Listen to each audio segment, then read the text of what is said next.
No!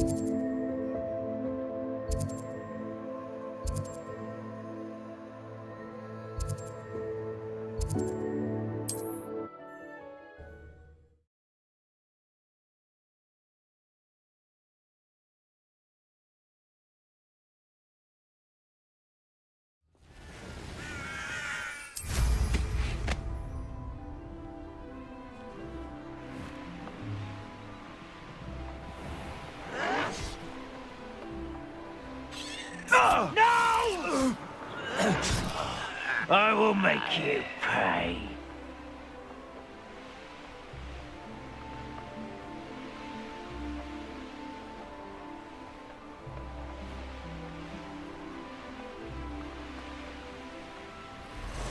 I should investigate. This place has seen better days.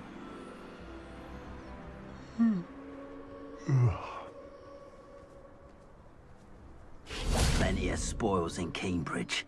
Never disappoints.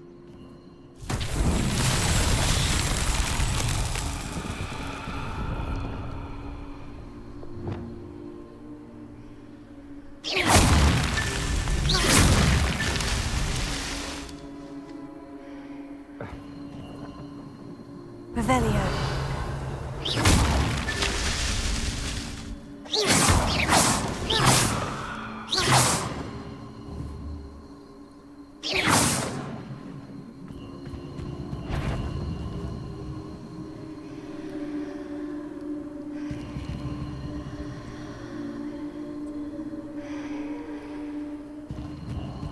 Revelio. Whiskey right now.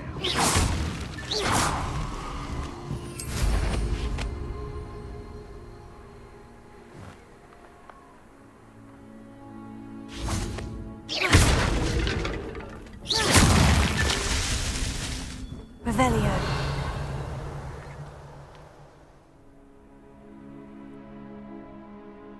That was a good haul. It's always a pleasant surprise when, well, when there are no surprises.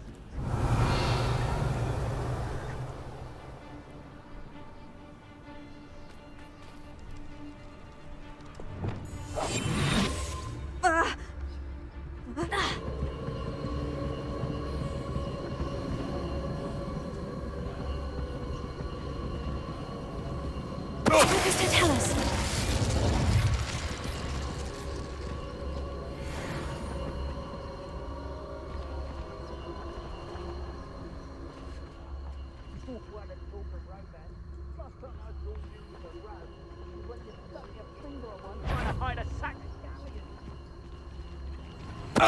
Show yourself!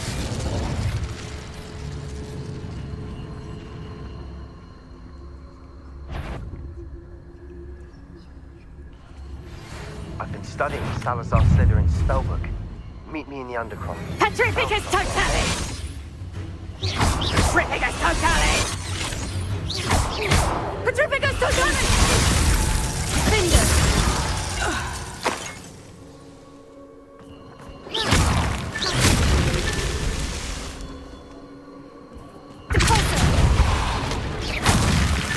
These Merlin trials won't get the best of me.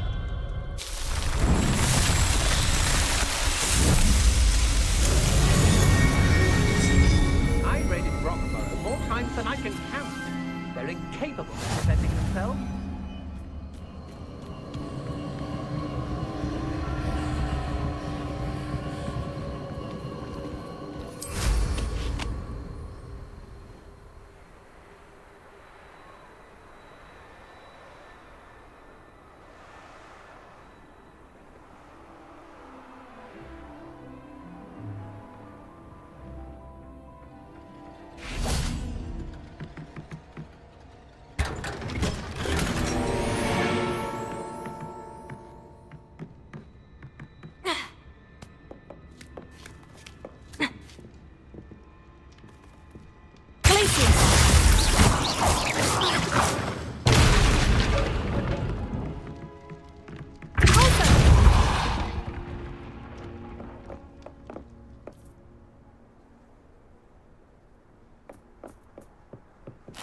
Revelio.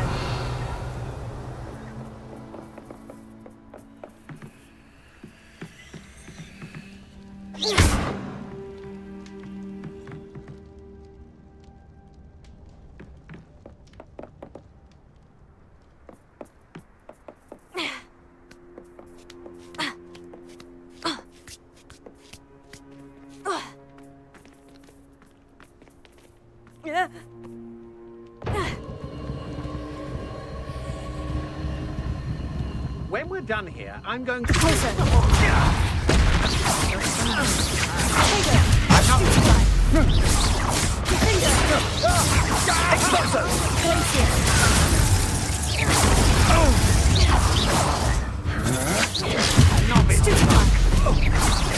Confringo! Stupefy! Get out of this alive. Stupefy!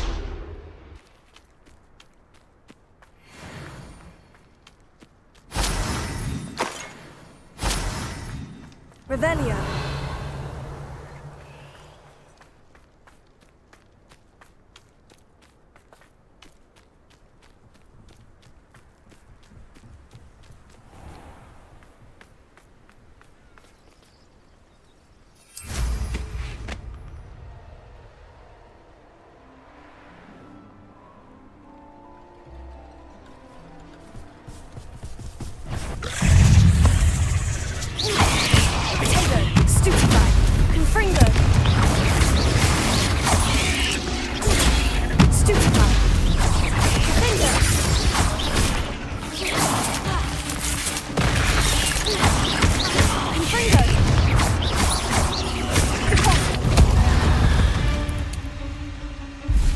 There's a victory that came none too soon. Confringo! Revelio.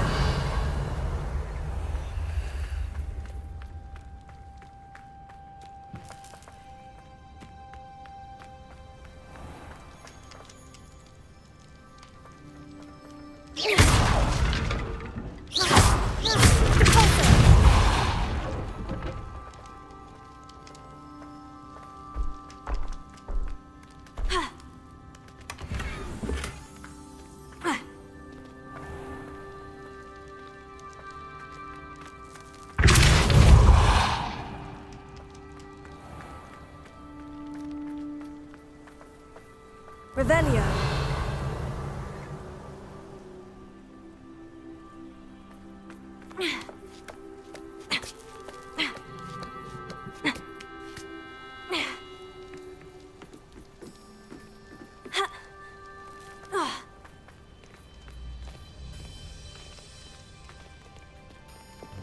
Accio. Wingardium Leviosa.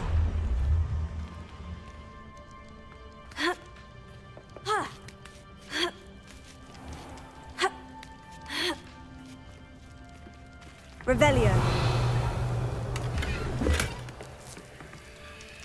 Accio.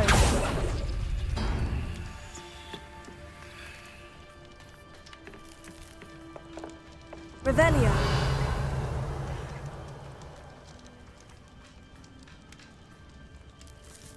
Incendio. Repulsor.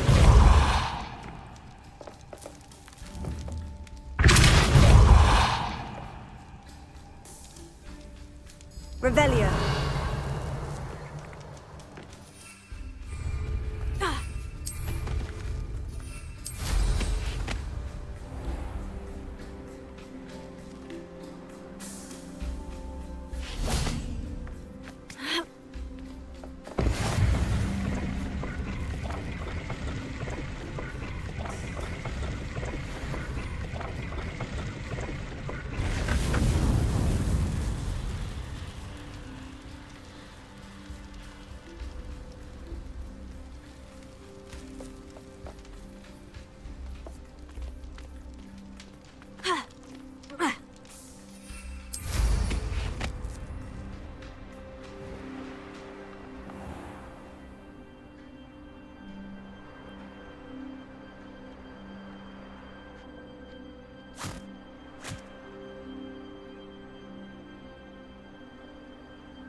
only Professor Fig could have seen that.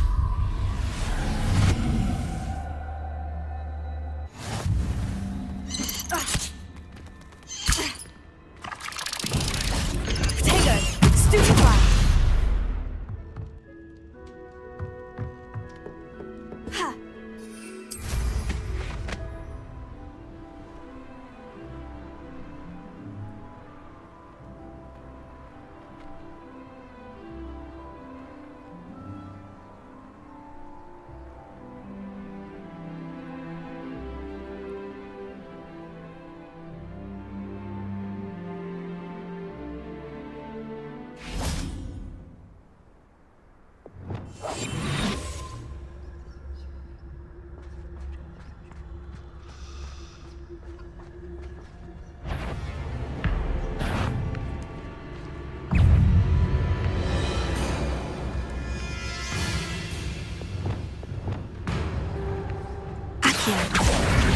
Incendio!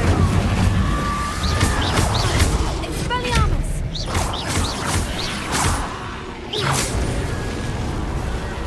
Glacius!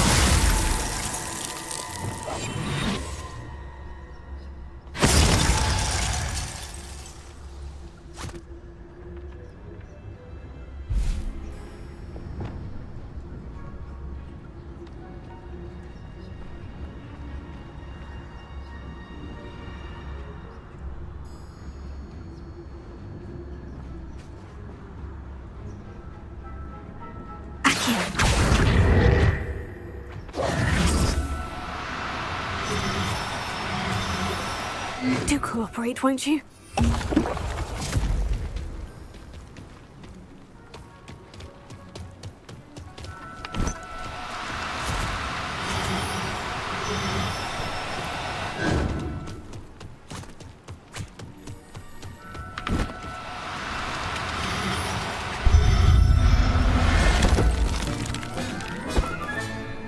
Assignment's all finished.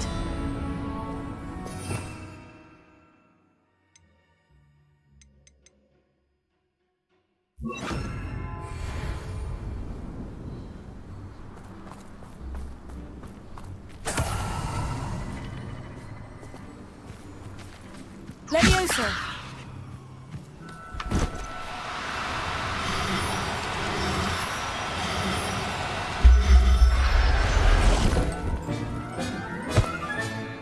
Everything's all right now.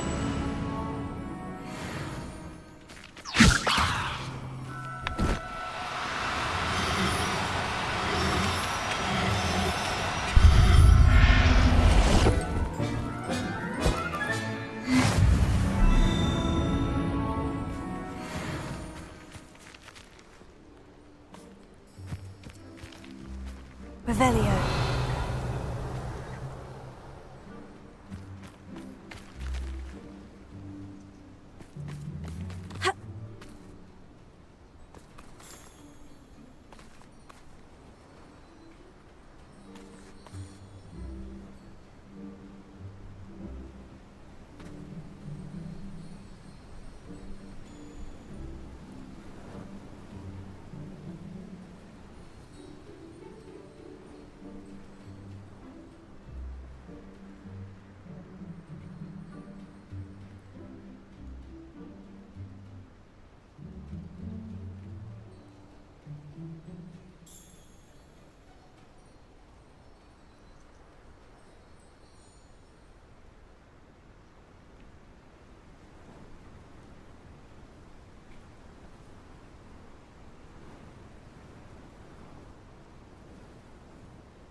Revelio.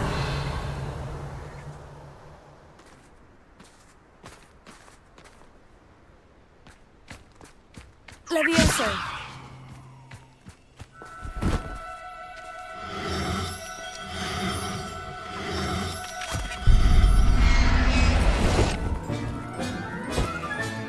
There. I'm not going to hurt you.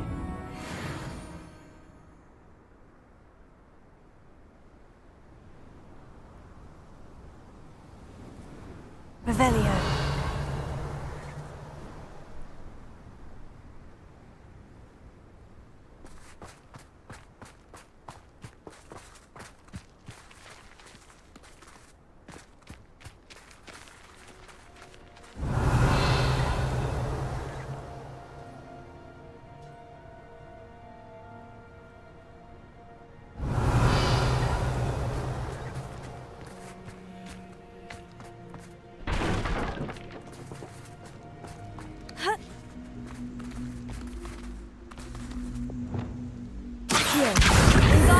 Leviosa.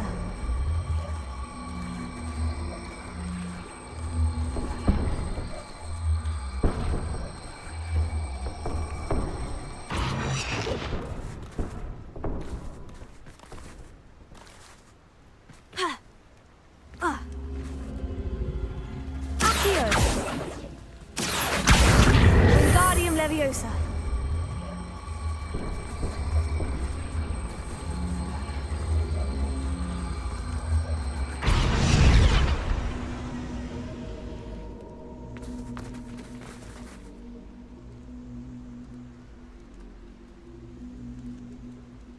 Incendio!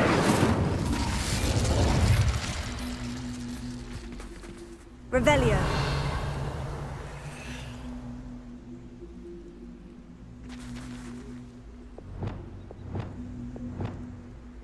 Glacier.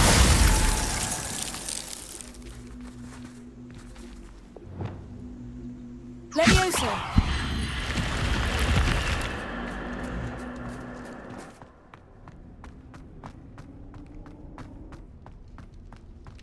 Revelio.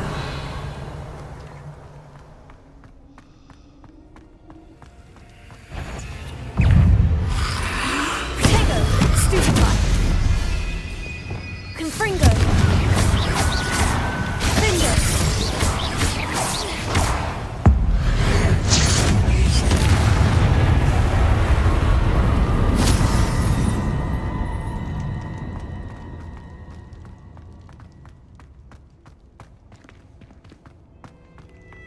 Confringo.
Revelio.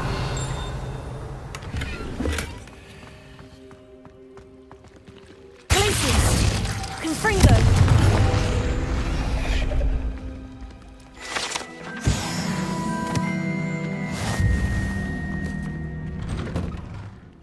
I'd sink like a stone. Going for a swim? Goodness, no. Though I'm beginning to think I really should learn how to swim.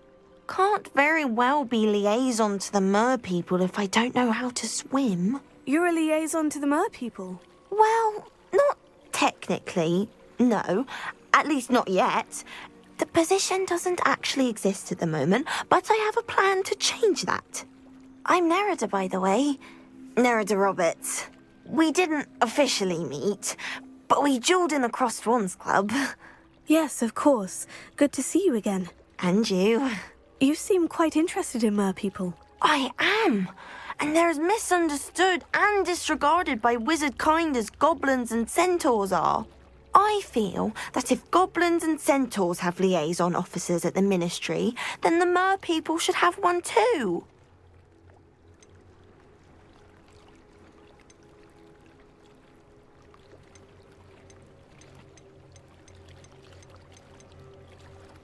I'm impressed. I think reaching out to the mer people is a grand idea. You do? Oh, thank you. Of course I haven't exactly done anything just yet. I presented them with a gift a few weeks ago, and they wanted to leave me one as well, in one of their caves. Reciprocity and an offer to visit. I tried telling them I couldn't swim, but I'm afraid that bit got lost in translation. Mermish really is tricky. How has wizardkind fallen short in its treatment of mer people? Well, we've consistently deemed mer people as being beneath us despite the many similarities between our cultures. One can hardly blame them for declining being status by the ministry years ago. Who are we to classify those of such beauty and intelligence? What do you imagine a liaison to the mer people would do? Oh, so many things. I want to know everything I can about them.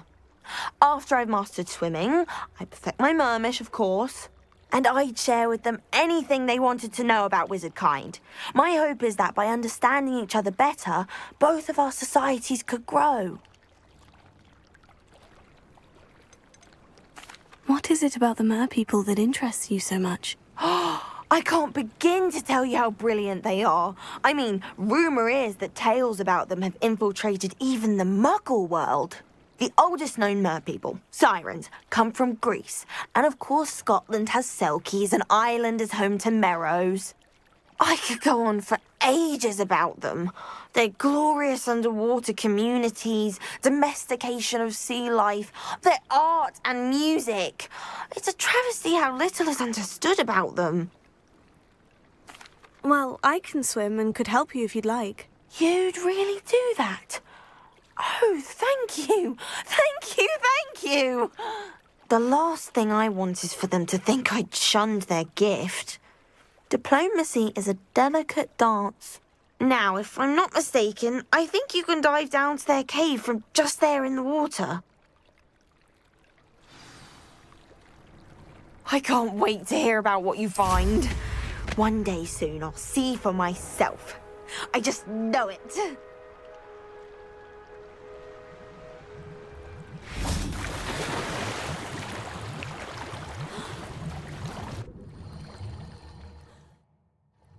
Look at this place.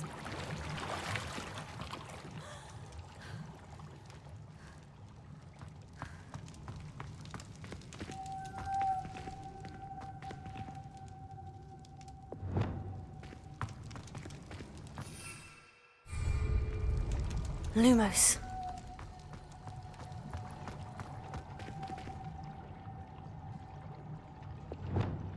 Confringo!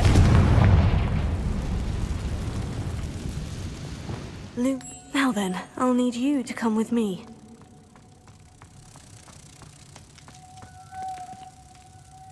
Now for the rest of you.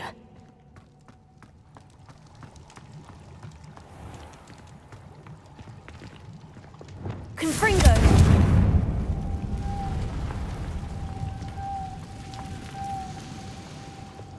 Lumos.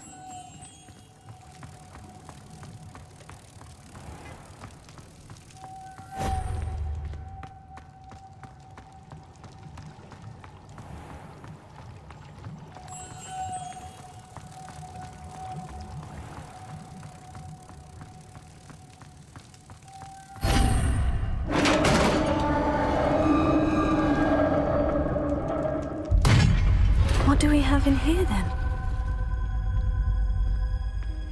Nerida will be happy about this. Revelio.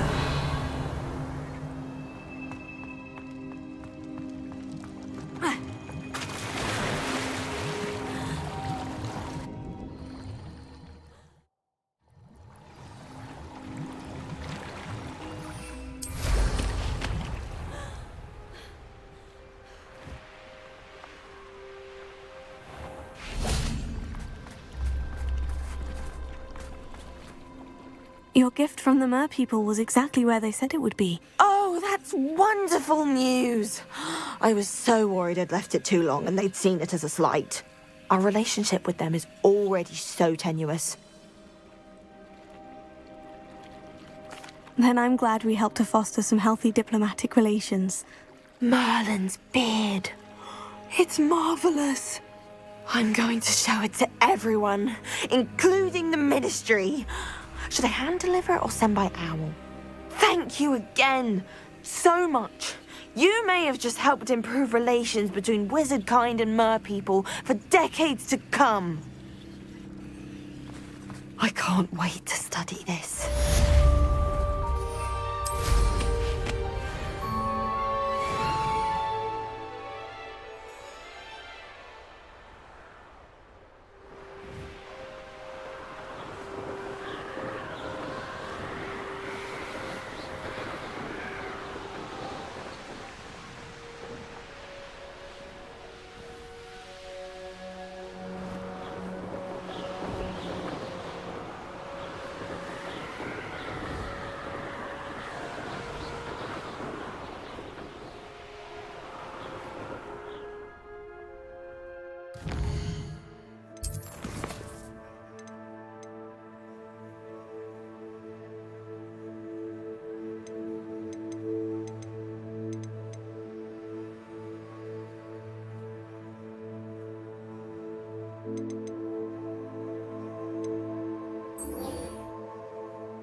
There's so much we don't know about beasts. So much to learn.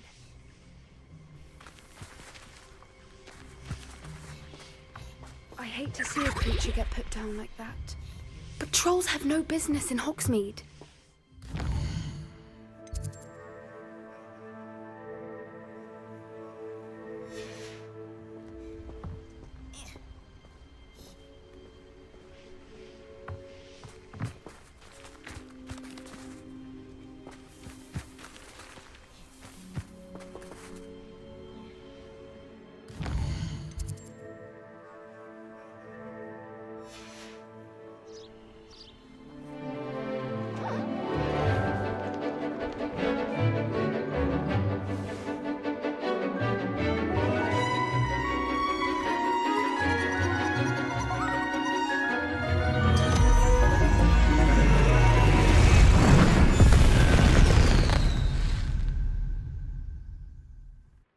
Excellent work today.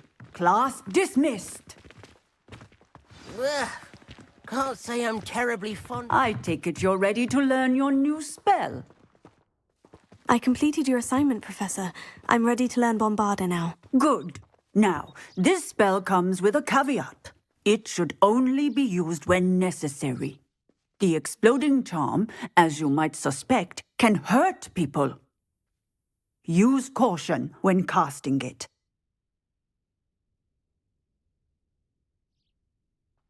I will, Professor. I will hold you to that promise. Now, you must be precise in your wand movements. We don't want you blowing your hand off. Go ahead. Nice and steady wand movements. Remember, the exploding charm is highly volatile.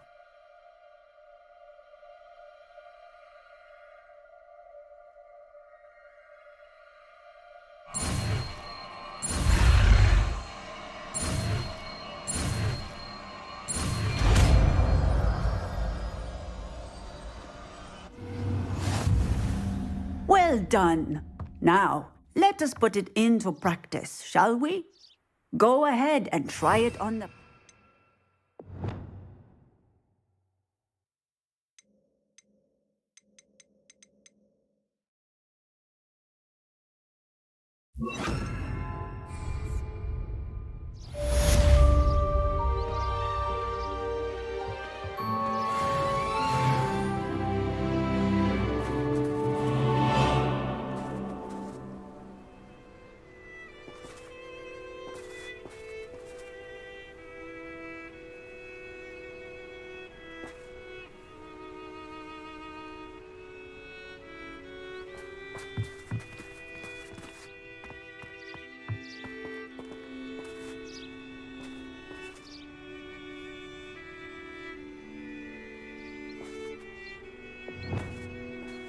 Bombarda!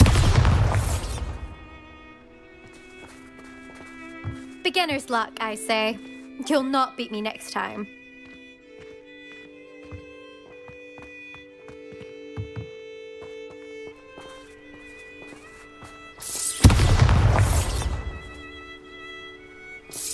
Excellent wand work. Cast the spell just like that every time. Assured and in control.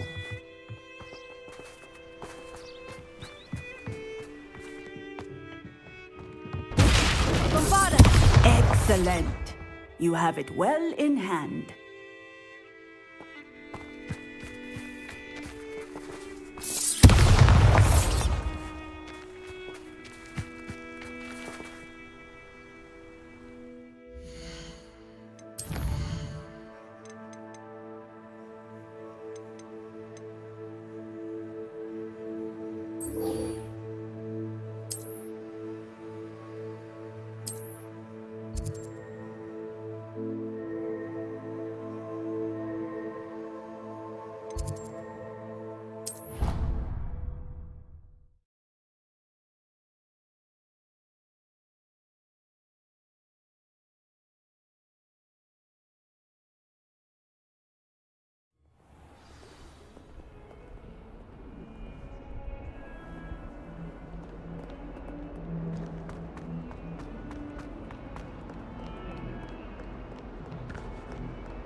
You'll never believe what I've learned. What did you discover in the spellbook we found in the scriptorium? Salazar Slytherin's spellbook was a little difficult to interpret, but fascinating. Evidently, he encouraged teaching dark magic at Hogwarts. Neither the Imperious Curse nor the Killing Curse was unforgivable during his time. He believed students should be prepared to use dark magic when necessary, not to fear it. That's why we had to use Crucio to gain access to the scriptorium. He didn't want his knowledge shared with anyone who was afraid of the power of dark magic.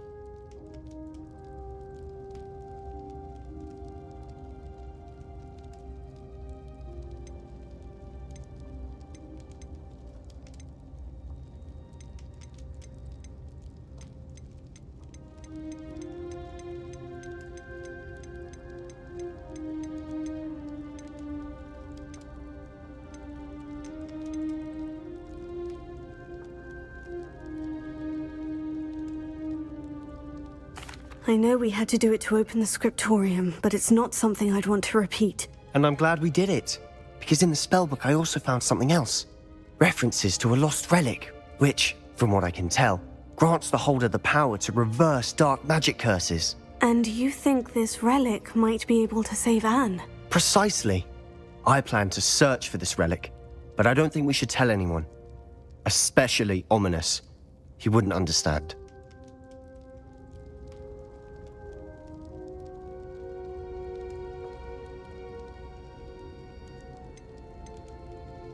I see no reason to involve Ominous. I'm glad you agree. When I know more, I shall send an owl. And don't feel sorry for Ominous. Keeping this to ourselves for now is for his own good. I'll decide what's for my own good. Ominous, we were just about to get some air. Care to join?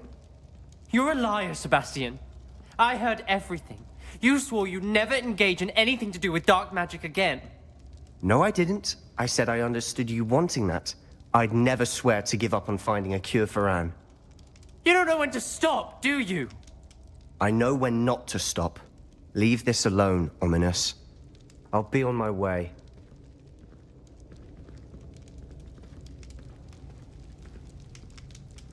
I am not letting this go.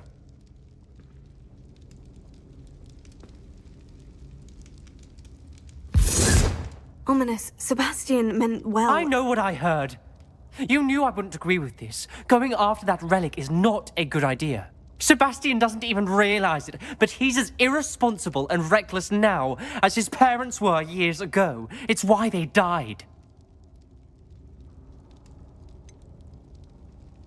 I knew his parents died, but I never heard what happened. Mr. and Mrs. Sallow were professors. Spent nearly every waking moment in the cellar library. Noses buried in books. Anne and Sebastian were upstairs when it happened. They heard a sudden crash and ran downstairs, but it was too late. Their parents had crumpled to the floor. A defect with the lamp in the cellar caused the room to fill with an undetectable toxin. Sebastian and Anne were helpless. They had no magic yet. What a horrible story. It is. That's why I can't understand Sebastian's recklessness. I've practically lost Anne. I cannot lose Sebastian too. Please avoid anything to do with that spellbook.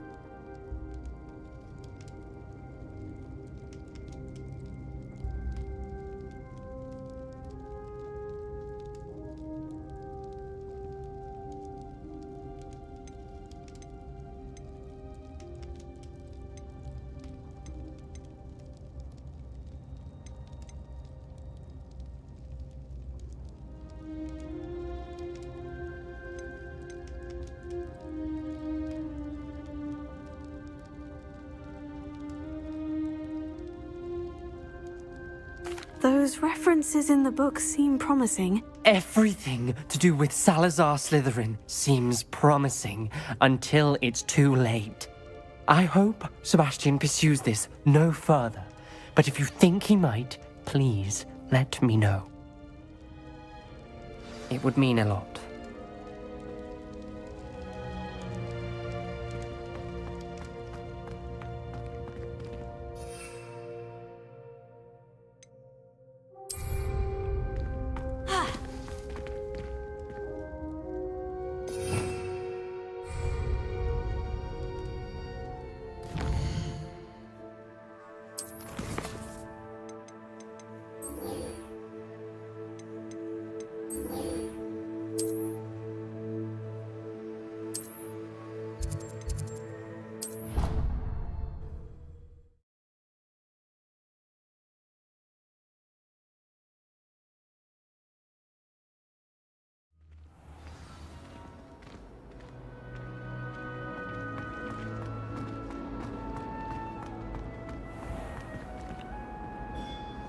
Hello, Mr. Moon.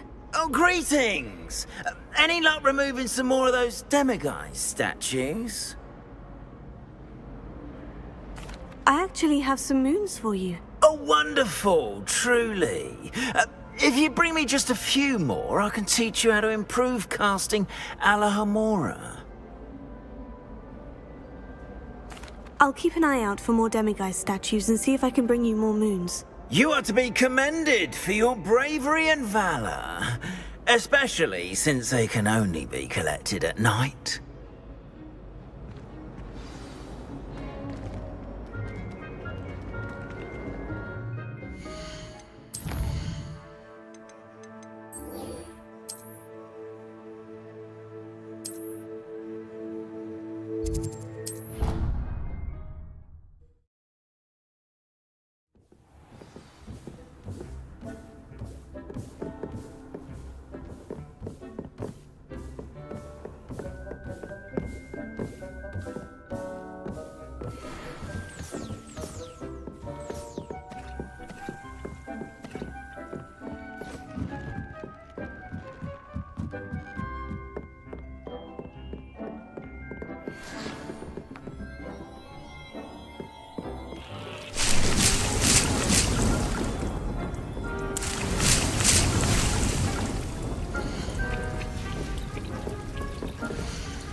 Deke would like to speak with you.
When you have a moment, please come and talk to Deke. Hello, Deke. You wanted to talk to me? Indeed. Deke thought you might want to learn how to build a breeding pen so that you can breed beasts.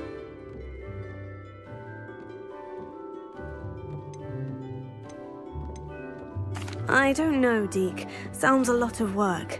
Can't I just carry on rescuing beasts? Rescuing and breeding beasts go hand in hand. Young beasts are particularly vulnerable to poachers. Breeding beasts here in the room will allow us to keep the younger ones safe. I see. And what do I need to do? First, bring a pair of beasts to the room. One male, one female. Deke suggests rescuing thestrals, as they're at great risk from poachers. Noble creatures, but their relationship with death gives them a bad reputation. They're prized by poachers for their tail hairs. I've seen Thestrals before, but where would I find a pair of them nearby? Deke has seen some wild Thestrals not too far from the Hogwarts grounds. Then you'll need to purchase a spellcraft for the pen from Tomes and Scrolls and gather the materials it requires.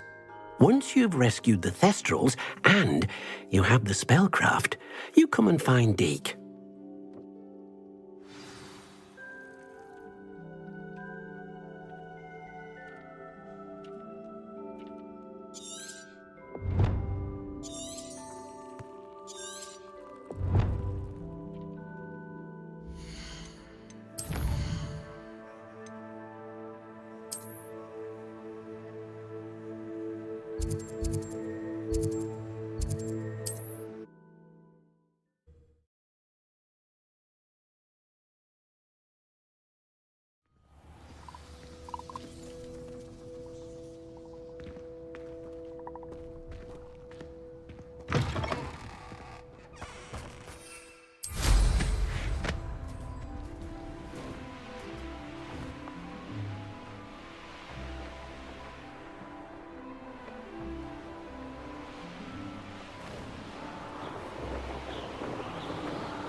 Let me see.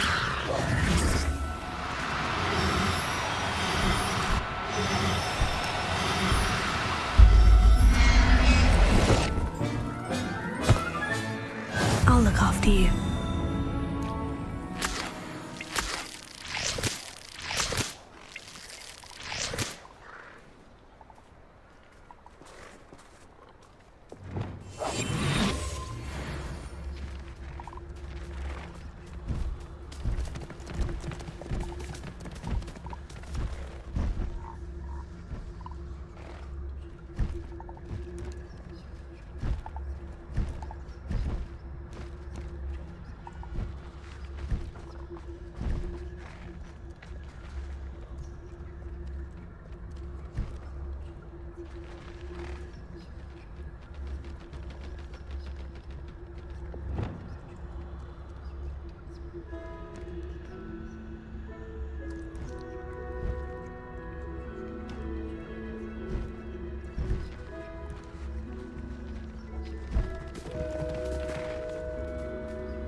Settle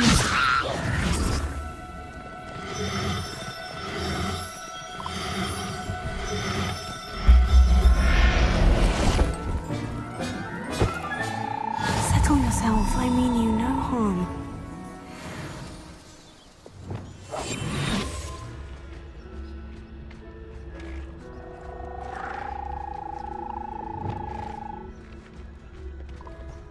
Leviosa.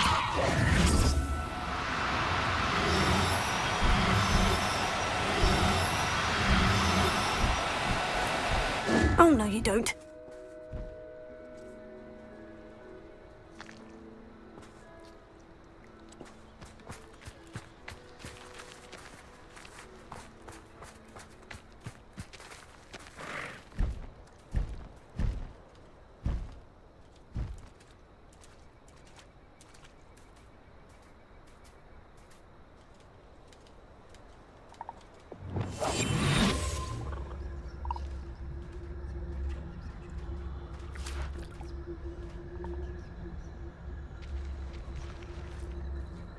Revelio.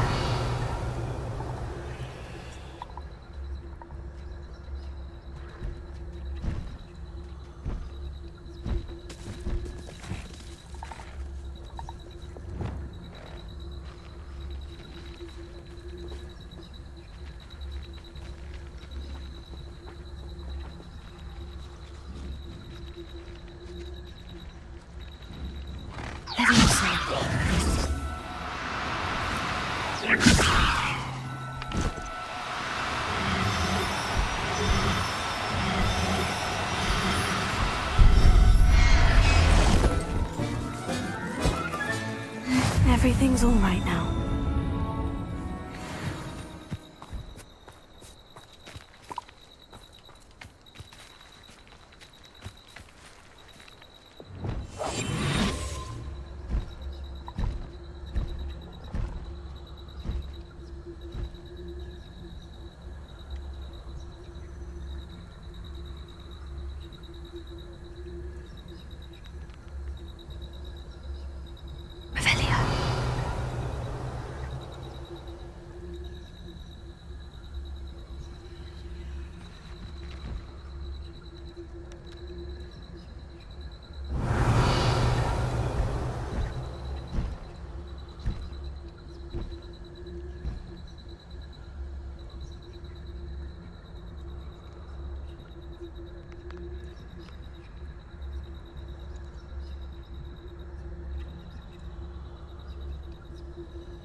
Leviosa.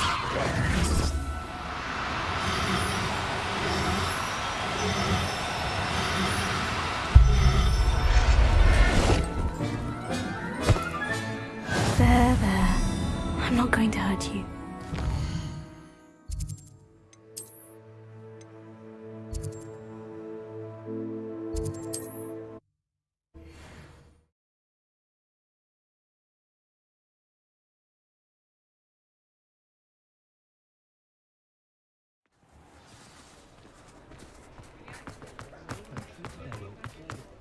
The tales of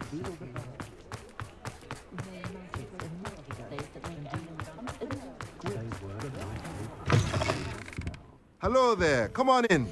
Plenty to look at here.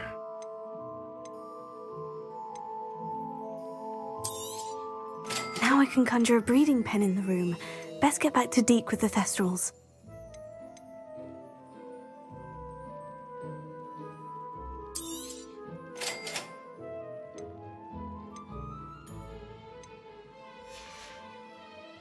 Let me know if there's anything else I can do to help.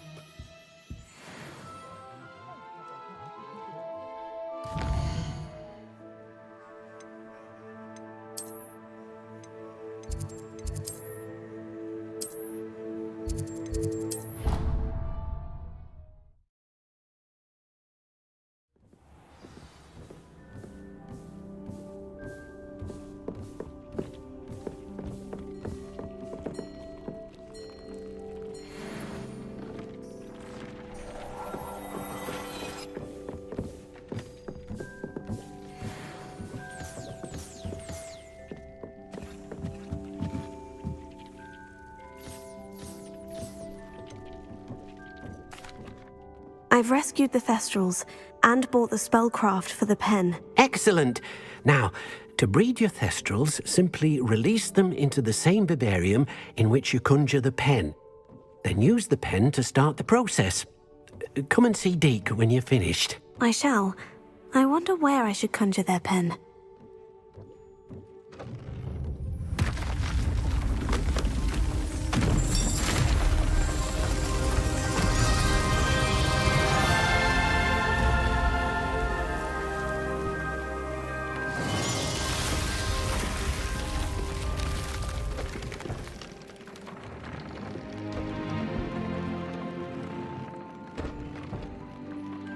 Deke never grows tired of the room's surprises. We now have the perfect place for those Thestrals. Please let Deke know once you've bred them.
Professor Howin will never believe this.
Revelio.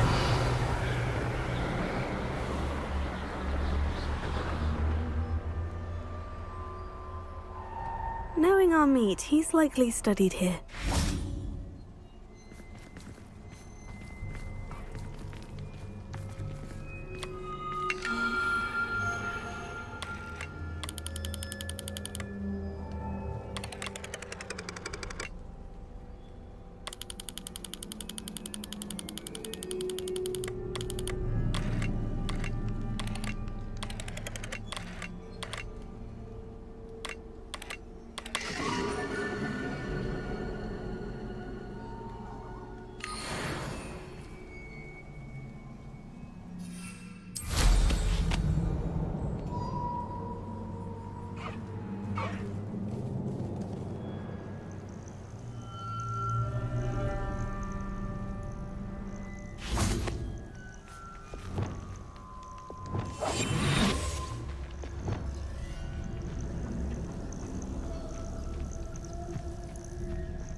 Settle yourself. I mean you no harm.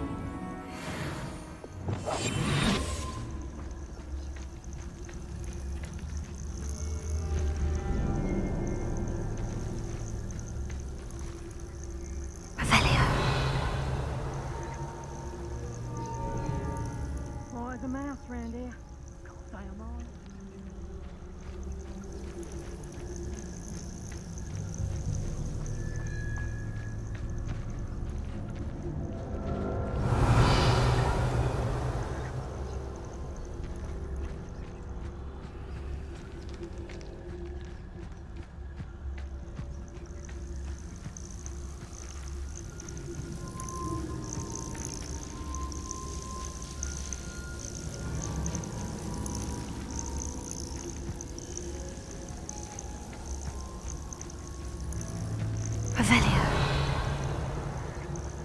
Nothing to poach in Arranshire except spiders.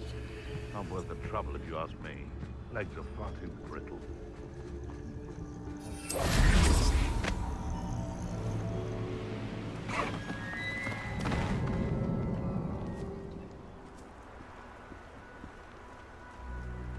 Nothing to poach in Arrowshire except spiders. Not worth the trouble, if you ask me.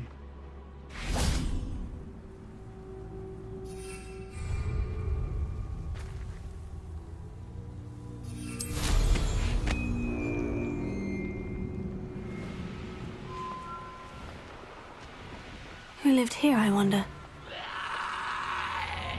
This looks intriguing.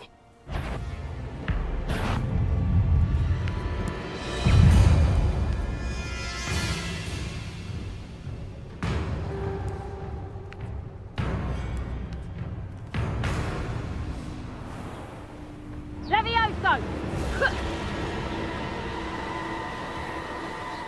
Levioso.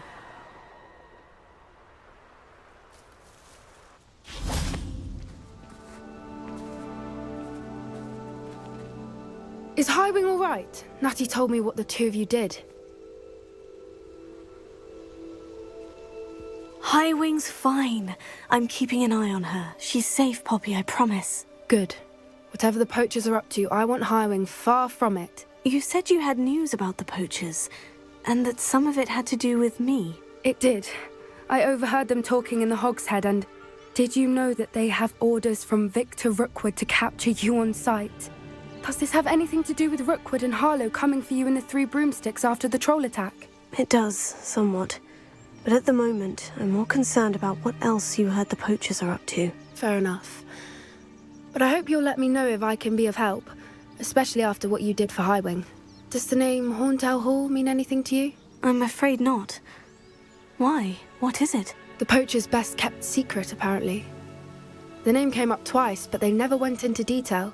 I also overheard one of them bragging about all the gold they're making, at the expense of innocent creatures, undoubtedly. The poachers spoke of this area, and I thought if we searched around a bit, it might give us clues as to what they're doing. If you ever meet my gran, this trip never happened. Not to worry, Poppy. If I ever meet your gran, I shall not speak a word of this. I normally tell her everything. She might be my best friend after Highwing, but she knows how I feel about the poachers. I think she worries I'll do something ill-advised. Whatever gave her that idea? This way.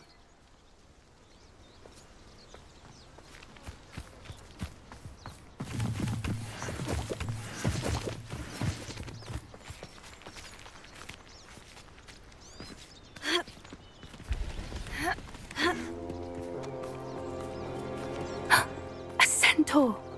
Tread carefully. An entire castle to roam, yet you choose to wander here. Please, we don't want any trouble. We're simply passing through. Do you take us for fools? That we do not notice more and more of your kind around here, in league with the poachers? We aren't involved with them. If anything, we want to see them stopped. I hope for your sake that is true. Our kind is swiftly losing patience with the poachers and those they work with.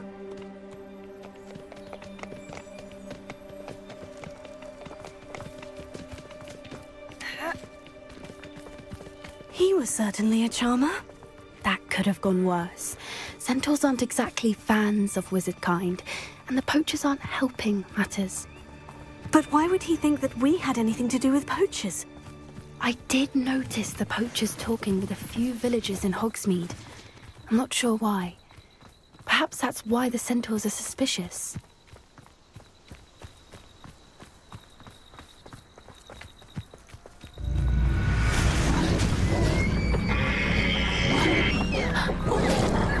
That's the third time I've seen a dugbog behave that violently. It seems that a lot of beasts have been more aggressive than usual lately. I've noticed that too. It's almost like there's something in the water. This is odd. What is it? Not entirely sure, but look around. If the poachers were here, perhaps we can find out why.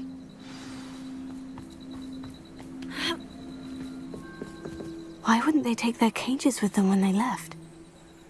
Revelio.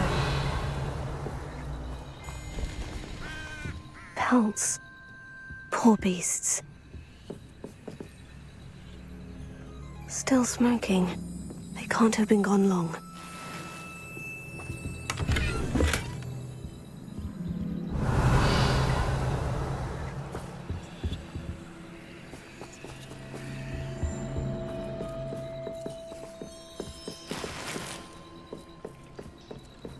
Revelio.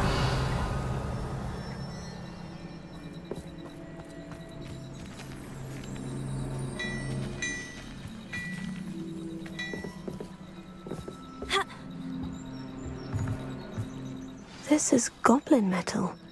Seems out of place in a poacher camp. I should tell Poppy about it.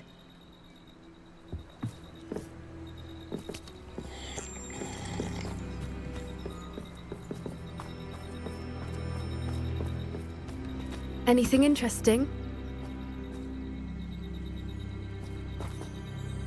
Poachers were here, all sorts of evidence. But I found something else. It's goblin-made. I found goblin armor. Let's keep searching, but carefully. Merlin only knows what's going on here. I don't have a good feeling about this. How do goblin and poacher interests align? Look, down there. Definitely poachers. No creatures, though. So what are they doing out here? Let's take a closer look. They won't be happy to see us. Should we use disillusionment? Or perhaps a less discreet approach? Hard to say from up here. Let's get a better lay of the land.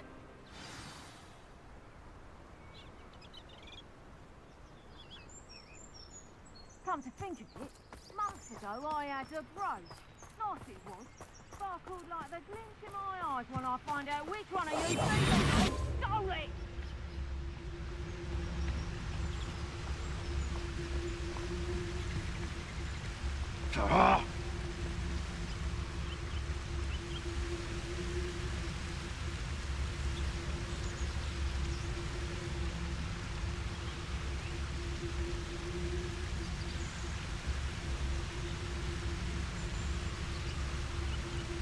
They know the lies and falsehoods no one's mightier and Rookwood. Ah!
What in Merlin's name?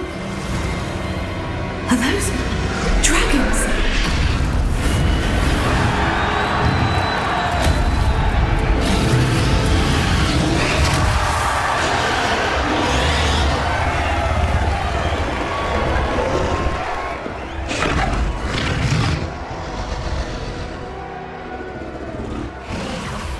It's a dragon fighting ring.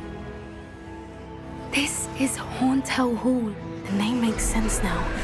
And the secrecy. No wonder the poachers were in Hogsmeade so much. Likely taking bets and spreading the word, given how crowded it is here. How could they possibly enjoy this? The centaurs have every right to be disgusted with wizard kind. There must be more dragons here. The poachers are far too greedy to run a fighting ring with only 2 dragons. We should take advantage of most eyes being on the fight and look around. But be discreet. You especially can't afford to be spotted.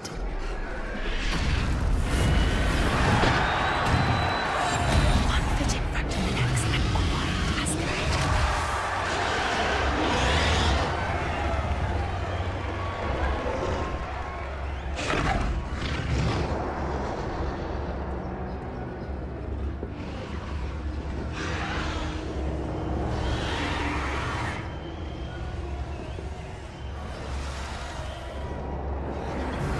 Don't know what Victor was thinking, striking a bargain.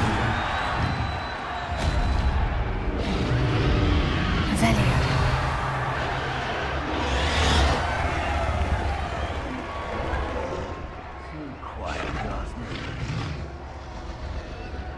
Have you heard from your family? Has either of your brothers come round to our way of thinking? Will they join us? Ah, they say we go too far. The violence isn't going to get us what we want. I say, if every last wizard is run, then violence is going to get me precisely what I want. Sickens me to work alongside any of them. Don't know how Ramrock's stomach's being near Rookwood. Foul beast. Not much longer now. Soon our necks will be out from under wizarding boots. Wizard kind will pay for what they've done.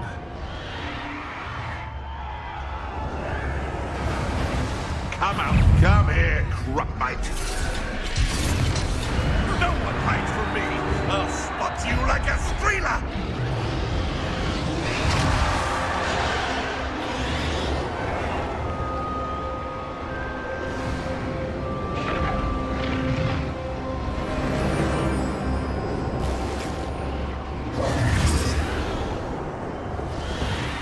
Did you hear those goblins? Ramrock and the poachers must be working together. Poppy, something's going on behind you. What's going on down there?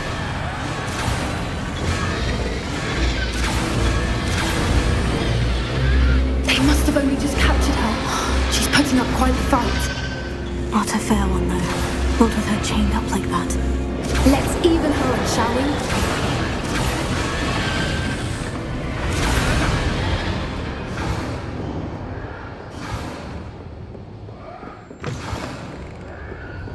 Look, they've got a dragon egg. Hebridean from the looks of it. Can't leave it here, not with the plans they likely have for it. A little more.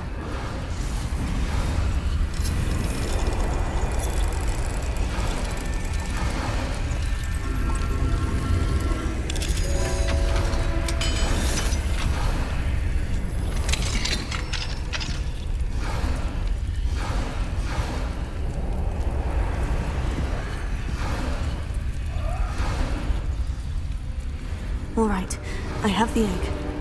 Ready. The element of surprise will only buy us a few seconds. Let's make them count.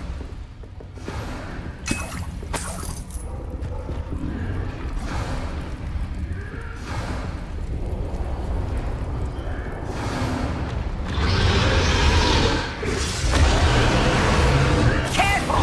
Ramrock will want his dragon in cat! Don't think you'll get it out of here! Let me out, son! Rather unwise coming back in.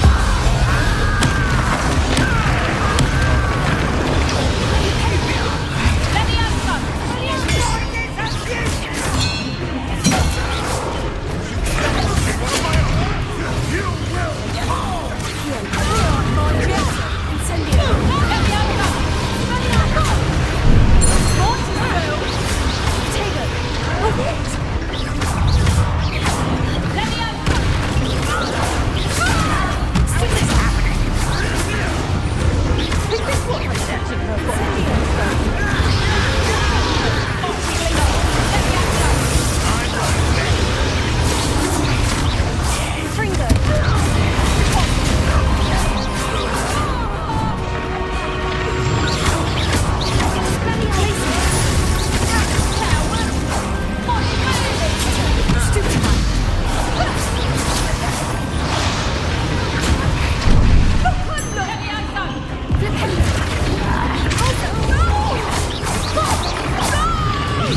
You're the one we're looking for, and you brought a friend.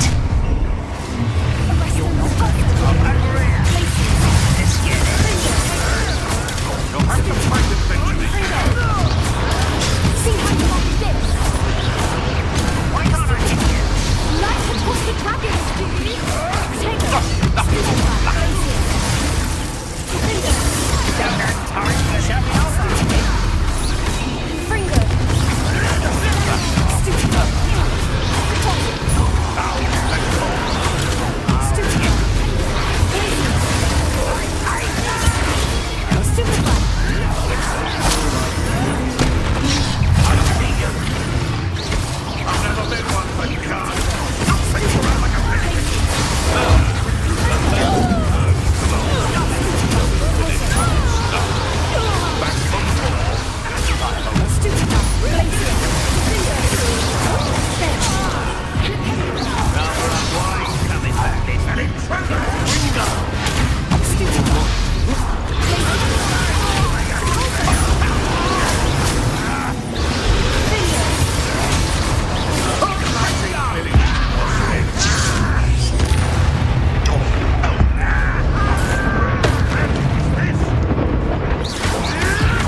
This way.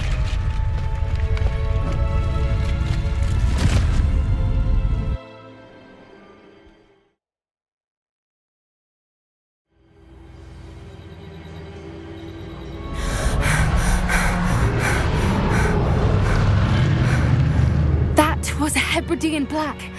I'm guessing the egg we have belongs to that dragon. I don't think she knew they had her egg. She wouldn't have left without it. What now? She didn't exactly leave us a calling card. I don't know. Nothing about this day was expected. Not the goblins, and definitely not the fighting ring. The last thing I planned on was a dragon egg. And the poachers saw us, which cannot be good. Since the dragon we freed flew off, does that mean we get to keep the egg? I'd much rather we have it than the poachers, at least for now. But I don't think we should keep it indefinitely. It'll be hard hiding something like this from Professor Weasley for long. Should we expect trouble from the poachers, given the trouble we just caused? It'd be foolish not to expect it. They're not a forgiving lot. I'm sorry to say that you likely have a larger target on your back now because of what we just did. We aren't helping ourselves standing here. Let's get to safety. We can sort this out later. You're right. If there's anything the poachers are good at, it's tracking their prey. And right now, we're it. Be careful, won't you? I shall see you back at the castle.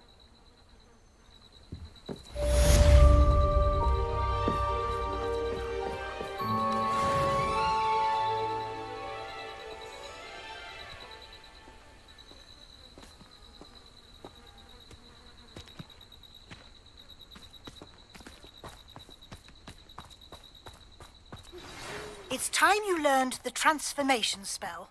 After you've completed the required tasks, which I'm certain will prove useful in finishing your field guide, attend my class to learn the new spell. Afterwards, we will discuss your progress thus far in the term.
Nice to see you, my young friend.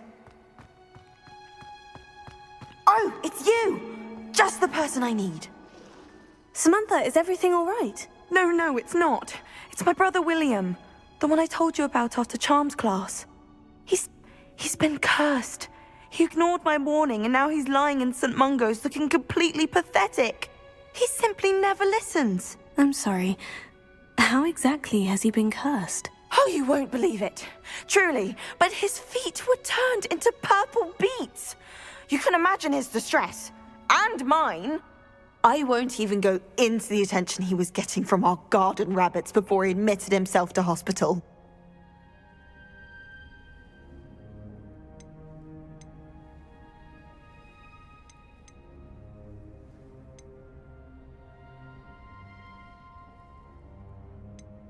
I'm so sorry. That sounds like a trying situation. I'm glad you understand. Everyone else just laughs at me as if it's a joke. No compassion at all. Well, it is an unusual situation. How did your brother end up like this? It's entirely his own fault. I told him about some research I'd done recently on our ancestor Marmaduke Dale. In particular, my discovery that Marmaduke's tomb was cursed. My brother's always making fun of my discoveries. This time, he laughed in my face. Told me I'd misinterpreted my findings. As if that were possible. And to prove his point, he went right up to the entrance of the tomb and poof! His feet transfigured into beets.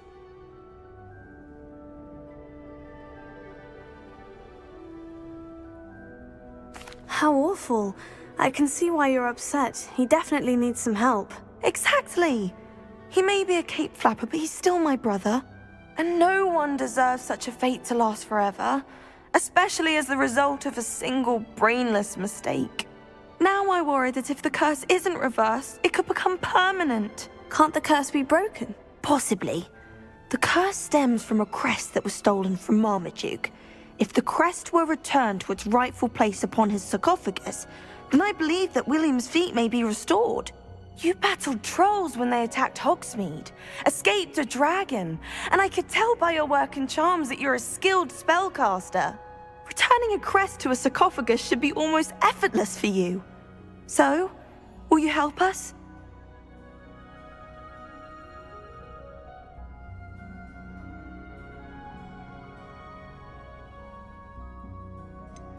Why was Marmaduke's tomb cursed? The curse is the result of an intense sibling rivalry between Granham Dale and his younger brother Marmaduke. Marmaduke was a famed herbologist, and Granham resented the attention that he received. Sibling rivalry. Sounds as if it might run in the family. But I would never intentionally curse my brother, not like Granham did. When their mother died, Marmaduke was given the prized family crest. Granham felt that as the eldest child, he should have been given it.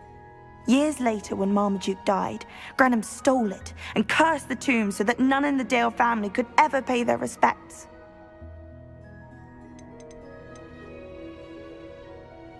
How do you know it's safe? I don't want my feet to turn into beets as well. Oh, but the curse only applies to Marmaduke's descendants, as my brother so aptly demonstrated. That's why I need your help. You're unrelated to my family, so the curse wouldn't affect you. Why is your ancestor so well known? He discovered the properties of several magical herbs and plants. He also uncovered numerous types of flora. The wizarding world owes him a great debt.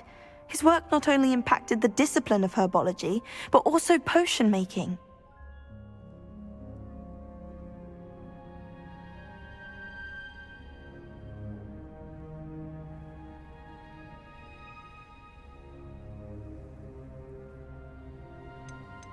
I can take the crest to Marmaduke's sarcophagus for you. Oh, thank you!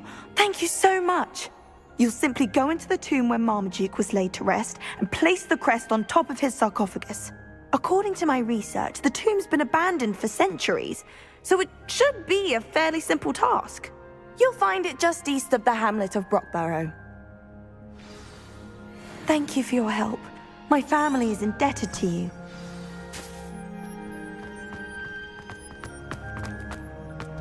I need to find the tomb near Brockborough and place Samantha's family crest on a sarcophagus there.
I know what that means.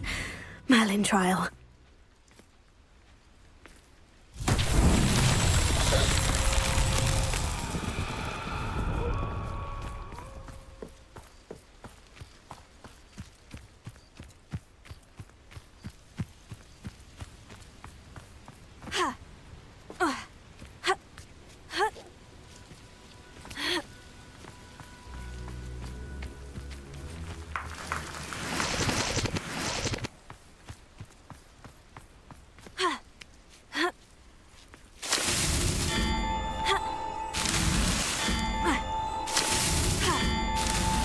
That's that. Settled.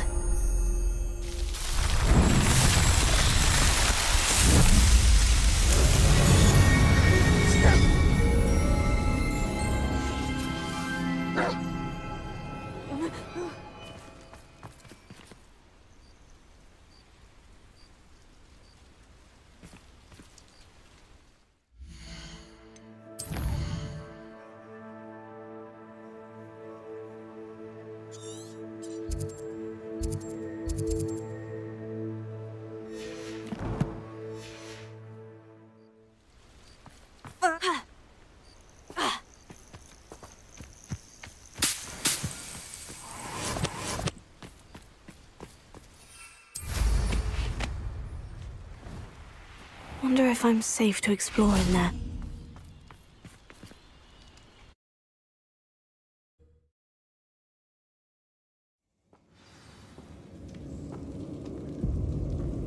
Oh, my feet didn't turn into beads. That's a good start.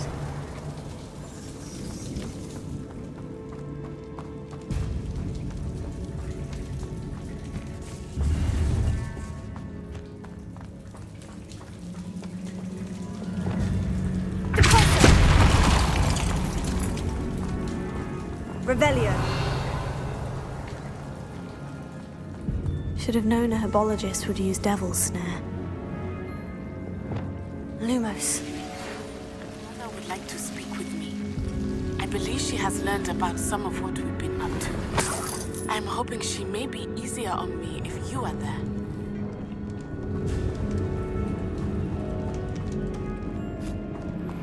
Can we meet at the Three Broomsticks? May finally be safe since we rescued the dragon from Horntail Hall.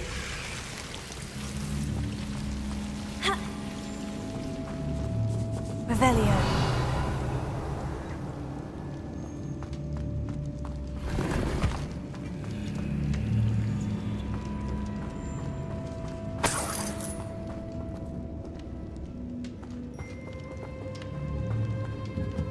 Lumos.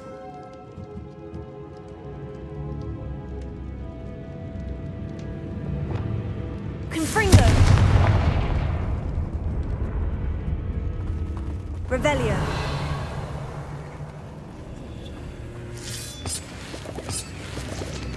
Repulsor. Revelio.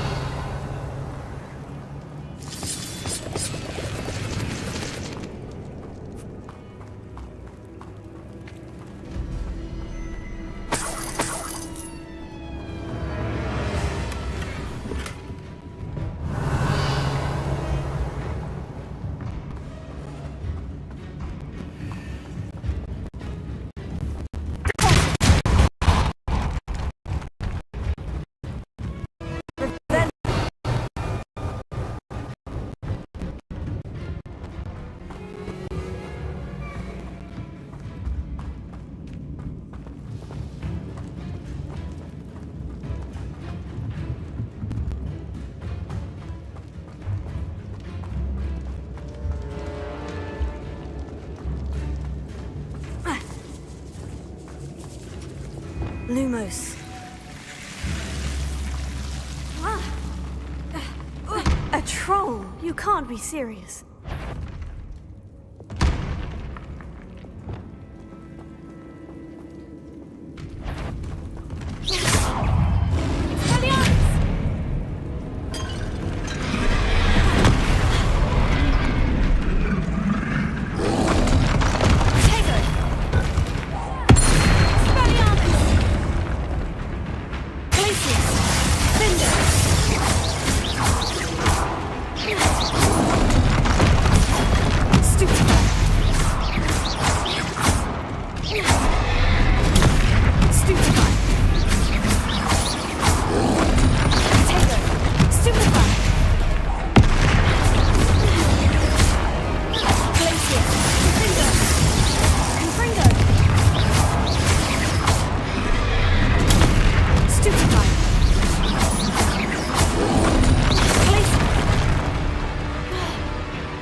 A sarcophagus. This must be Marmaduke. That should reverse the curse. Hopefully.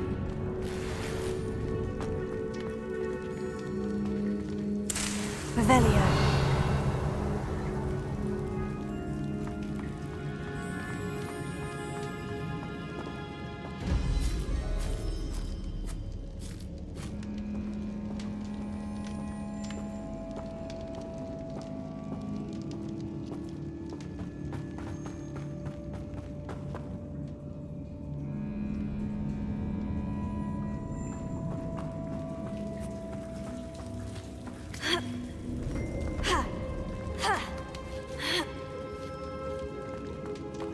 Revelio.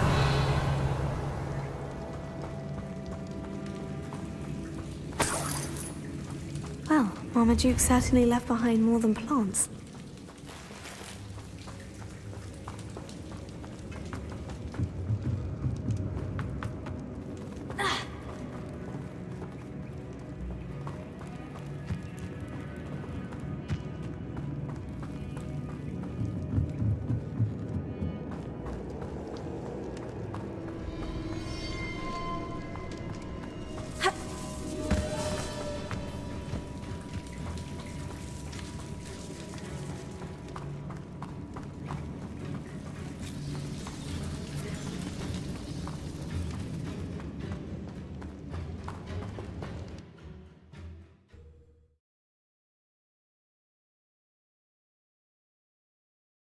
Samantha will be glad to hear that the crest has been returned.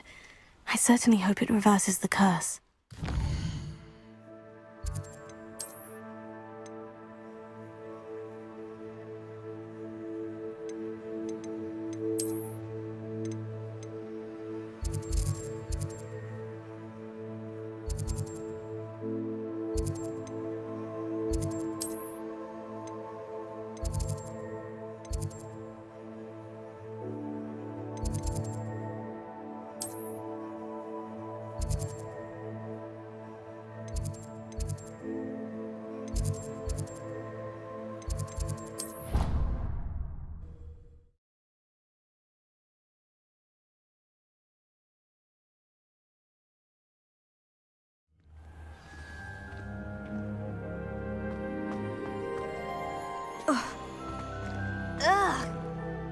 I'm happy to tell you that I returned the crest to Marmaduke's sarcophagus, just as you asked. I thought as much.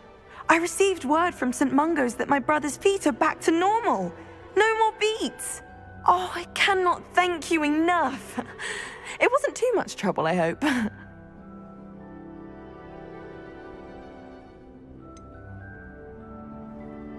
Well, there was a troll in the tomb. A troll? Oh dear, I'm so sorry. That's awful. No one has been in that tomb for centuries. But I can't say I'm surprised. Marmaduke seems to have been full of surprises. Indeed he was. Well, I suppose I should be going. I'm anxious to see my brother, who must be elated to have his feet back. Of course, I certainly would be. William and I are forever in your debt. Thank you again for what you did.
book Professor Weasley asked me to find should be around here somewhere.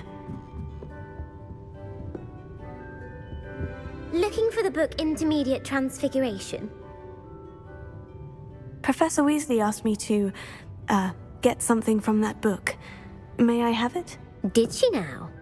I'll give you this book if you humour me by answering a few questions from my quiz. Quiz? Some people call bits of knowledge trivia. I would argue that no knowledge is trivial. Hence, I have created a small quiz, just for fun, focusing mainly on the lore of the wizarding world. None of the other students will try it, no matter how many times I ask. They all say they have enough with schoolwork. Ugh, they don't value knowledge the way I do. Surely you're interested. I'll even start you off with a few of my easiest questions. If that's the only way I can convince you to give me that book, then let's get it over with. Splendid! Just a few questions, and then I'll hand over this book. Let us begin. Before the invention of the golden snitch, which magical creature was used in a game of Quidditch?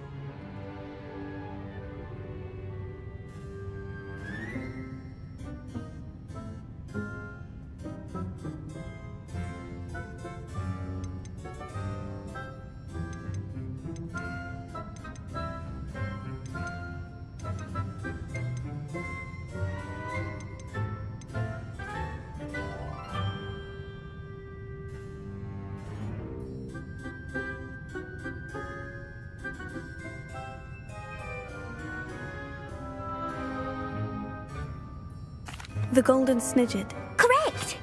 The Snidget was first introduced to Quidditch in 1269 by a wizard named Barbarous Bragg. Sadly, they're thought to be extinct. Next question.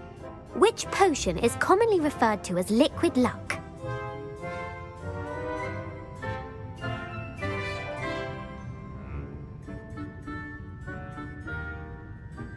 Felix Felicis. Well done! Since it makes the drinker temporarily lucky, Felix Felicis is a banned substance in all organised competitions. The tale of the three brothers involves which magical artifacts?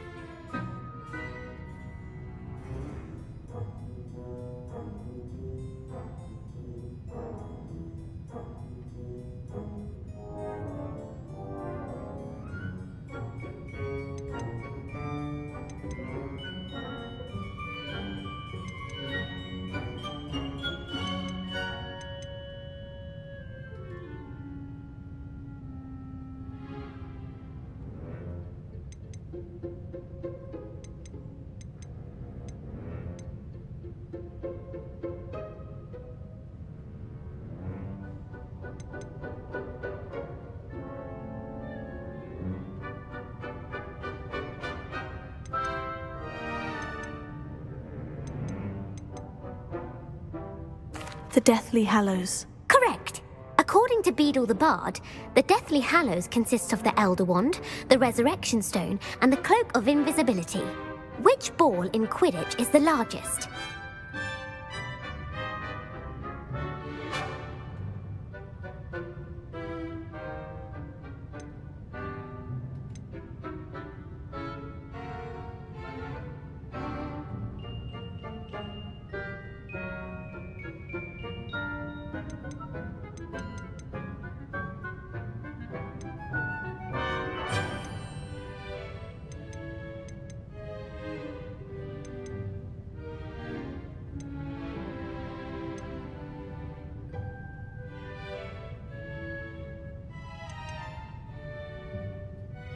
The Snitch. I'm sorry, but the correct answer was the Quaffle.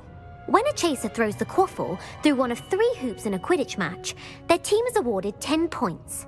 True or false? Polyjuice Potion allows the drinker to change species.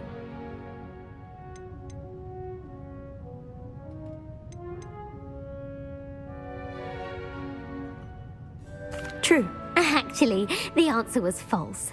While Polyjuice Potion can be used to change things such as age or race, it cannot be used to change species. Well, I suppose this has gone on long enough. I'll put the book back on the pedestal now. If you're inclined to test your knowledge again, I have plenty more questions I could ask you. And I won't be giving you any more easy questions either. The next ones will be more difficult.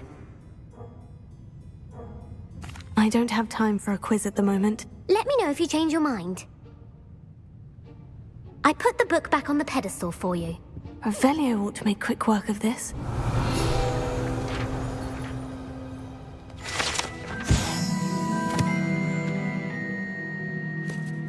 Professor Weasley's tasks are complete. I should attend Transfiguration.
Did I tell you? I haven't been called Puffskein Dunking once since you brought me that venomous tentacular leaf.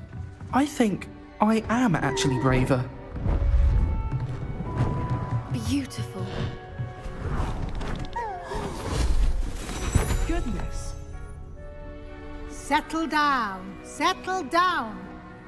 Transfiguration, as you may be weary of hearing me say, is an exact science that can take a lifetime to master. But we needn't be daunted. Almost anything can be transformed if you can just perceive the potential within it. As I see in all of you, tremendous witches and wizards, every one of you. Or it could just be my eyesight. Now, you all know what to do.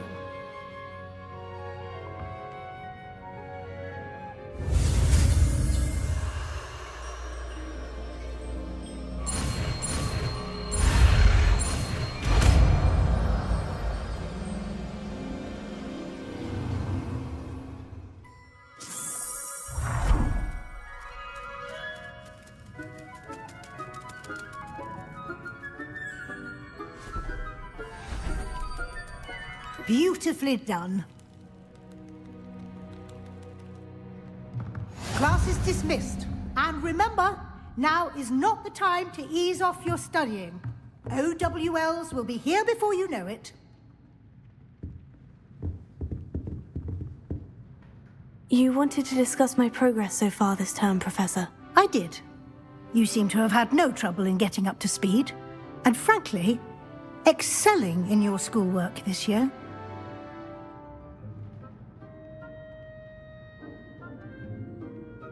Thank you, Professor. The extra assignments have been helpful. As I suspected they would be. Now, it seems you've been making excellent use of the opportunities presented by your field guide. Of course, the guide isn't the only measure of success. I've heard that you were able to grow a venomous tentacula. Growing such a magical plant is an accomplishment of which you can be quite proud. Thank you, Professor. I will say I'm especially impressed with all you've accomplished in light of the rumors of your extracurricular activities. Was your extended conversation with Mr. Ollivander after you'd obtained your wand, or subsequent search of the owlery, connected in any way to Professor Fig?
Not at all. I enjoy talking to Mr. Ollivander. I'm fascinated by wand lore, and I'd never visited the Owlery. Bit of a mess. I see. I admire your penchant for learning, but do remember that your classwork and field guide are designed to educate you thoroughly. It'll be the end of the year in no time, and you'll want to be well prepared for your OWLs. I'll provide a final assessment at that time to ensure that you're ready for your exams. Until then, well done. You are dismissed. If you wish to practice the spell you just learned, the training dummy is available.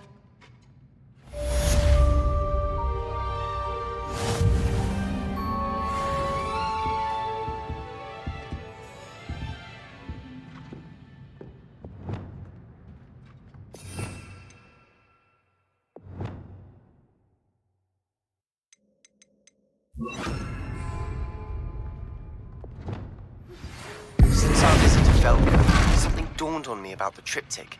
Meet me at the Overlook. Just north. Explain. My plan with the helmet failed, but I have another idea.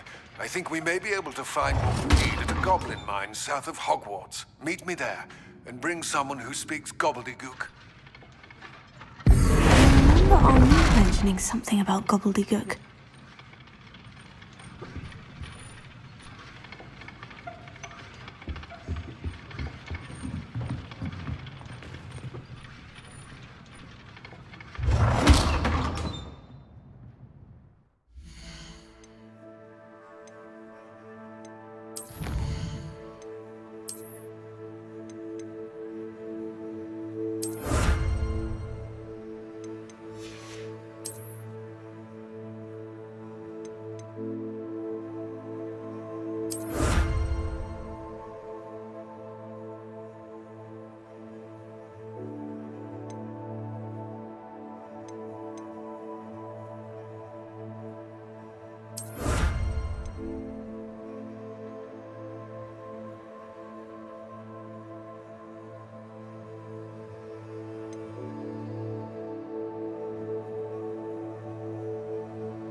I should let Deke know about the newborn Thestral.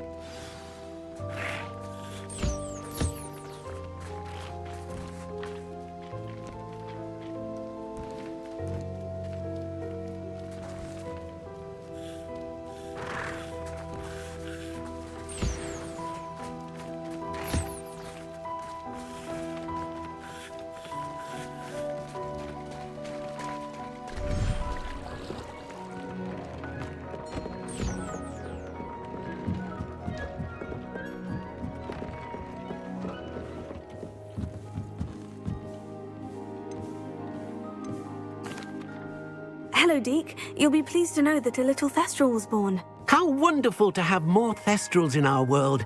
Such misunderstood beasts. I'm sorry that we both can see Thestrals, Deke. Deke is privileged to see such majestic beasts, but sometimes wishes Deke couldn't. Deke is to blame. What do you mean, to blame? Years ago, Deke's master ordered Deke to help him capture a phoenix, the rarest of all beasts, that master had spotted high on a cliff. The phoenix was the most beautiful beast Deke had ever seen. Deke begged master to leave her be. When Deke hesitated to climb up the cliff as ordered, Deke had to punish himself. As Deke punished himself, master grew angrier and angrier, and in his frustration cast at the regal bird. Deke suspects the phoenix was protecting eggs when it swooped down in fear and fury. Before Deke could reach him, master fell from the cliff. Deke stayed on that cliffside for days, punishing himself, before Tobbs found him.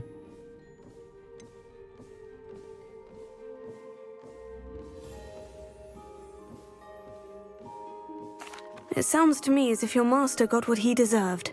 Deke never wanted anyone to get hurt. Not the phoenix, not Tobbs, and not even master. Deke often wonders what became of that phoenix. Deke feels fortunate to be at Hogwarts now, helping you rescue beasts. Perhaps Deke can make amends for what came before.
So frustrating.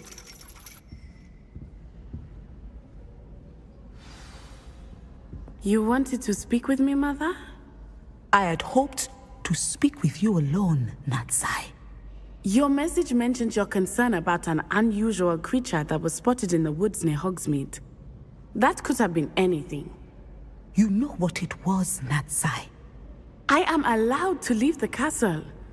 I am always careful, Mother. Careful? Officer Singer disagrees. She sent me an owl telling me that you have been trying to collect evidence of some kind against dark wizards.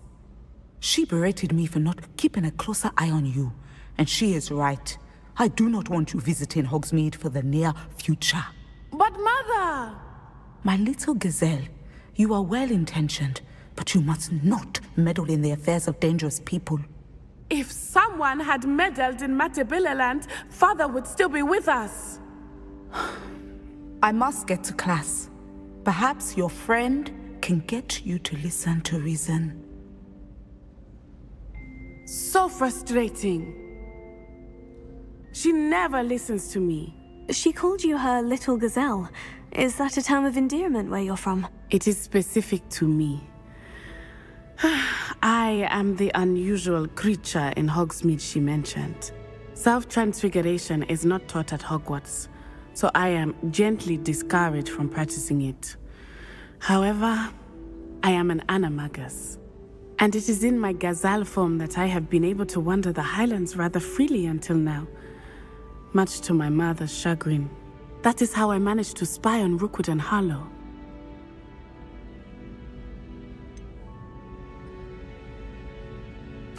Were you born an animagus, or did you learn to become one? Animagi are not born. The process is quite elaborate. It involves holding a mandrake leaf in one's mouth for an entire month, then placing the leaf in a crystal phial so that it is imbued with moonlight, then adding one of your own hairs. And that is just the beginning. Self-transfiguration is common among students at Wagadu, but Professor Weasley considers it much too dangerous to teach at Hogwarts. Can you choose what form your animagus will take? Oh no, a person's animagus form is determined by their personality. My mother is convinced that my form is a gazelle because I adapt well to any situation. I believe it is because I can sense danger and keep my wits about me. How does it feel to transform into an animal? Well, the first time it can be a bit unnerving. I felt a kind of searing pain and a strong double heartbeat. But it gets easier the more you do it. I no longer feel any pain, and I must say, I find a sense of comfort in the double heartbeat. And I love being able to view the world from a different perspective. Now the nickname makes sense. What an extraordinary ability to have. It is. I love transforming, but Mother is less enthusiastic about it. She says that no creature, especially one as rare as a gazelle, should be bounding about where poaching has become so prevalent. She claims that she has foreseen tragedy befall me in my gazelle form. But she has used her sight to control me too many times. I no longer believe it.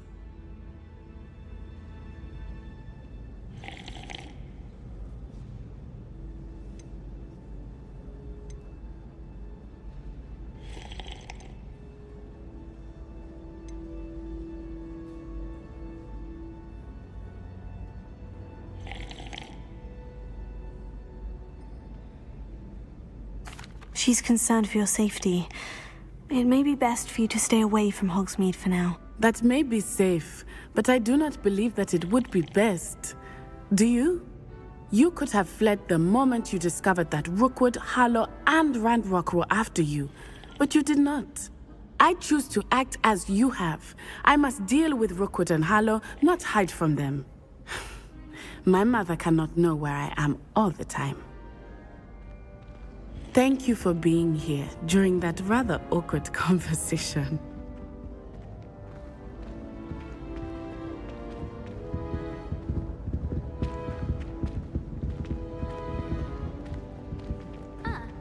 Nice to see you.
Anne is getting worse. If there is any chance that the relic from Slytherin's spellbook can help her, I must find it. I'm requesting your help. Meet me outside of Feldcroft, near the catacomb. Hello, pardon me. How can you really run Hogsmeade? It's Rookwood.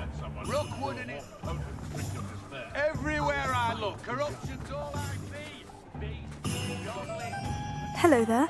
Was there something you needed? Hello, I was wondering if you would be interested in having your own shop and a house elf to help you with it. Penny's the name. Penny's mistress is selling this shop, and Penny is most eager to start working with the new owner. It might surprise you to know that Penny can sell practically anything.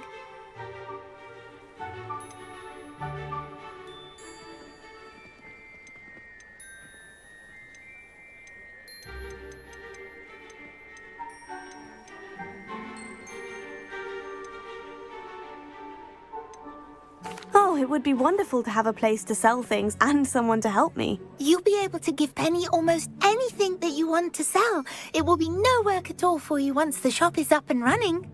If you want the shop and Penny hopes that you do, you should talk to Penny's mistress as soon as you can. Her name is Cassandra Mason. Why is your mistress selling the shop? And you?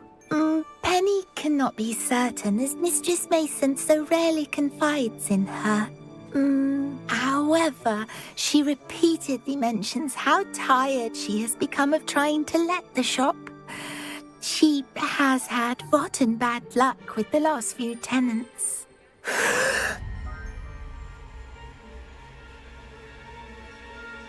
Are you all right? Are you holding your breath? Penny's fine. Sometimes Penny simply needs to remind herself to stop talking. What kind of things would I be able to sell in the shop? All kinds. Anything from essence of Dittany to Mooncalf fur. If a buyer exists for something, then Penny can sell it and get the best price. Just ask Mistress Mason. Why are the premises in such disarray? Oh, the previous tenants were not able to manage very well. They seem to have given up rather quickly.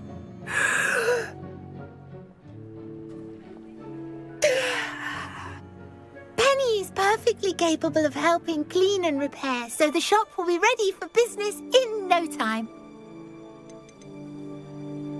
How is it you're so good at selling? Seems unusual for a house elf. Oh, before he died, Penny's previous owner, Master Mason, trusted her to do all sorts of things to help him with his shop. Penny supposes it is a bit unusual for a house elf to possess such skill, but Master Mason commanded it, and Penny was happy to oblige. Master Mason was a wonderful master. All right, I shall go and find Madam Mason. Oh, this is splendid news indeed. You won't be sorry.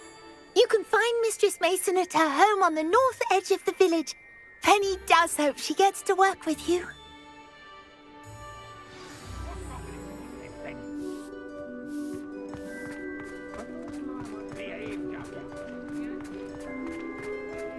Beetle the body.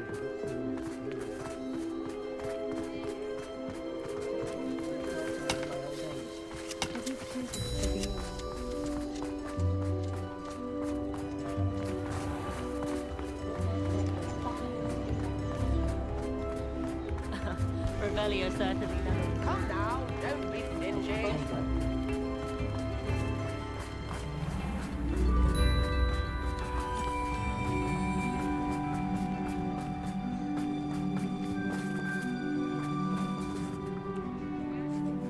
Hello, Madam Mason? I understand you have a shop to sell. Yes. Yes, I do. Are you interested?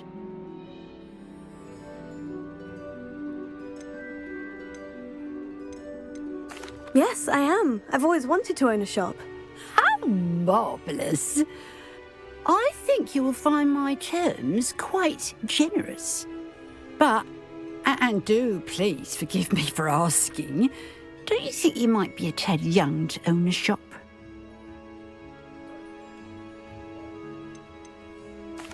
have a knack for this sort of thing, if I do say so myself. If I can meet your terms, I hope that you'll sell to me. Well, I reckon you have the confidence needed for such a venture. And of course you'll have Penny to help you. That elf could sell tea to a troll. I assume she told you she comes with the place. She did indeed. I like you. Tell you what, I shall sell you the space for an exceedingly fair price. I think you might just be shrewd enough to make a go of it. An exceedingly fair price for a shop and an elf. What's the catch? Ah, you are wise to be wary in business dealings. No catch, really. I simply ask that you allow me to do you the favour of buying the shop back, at a discount, of course, should your efforts fail. The last thing we need here in Hogsmeade is for one bad apple to spoil the barrel, if you get my meaning.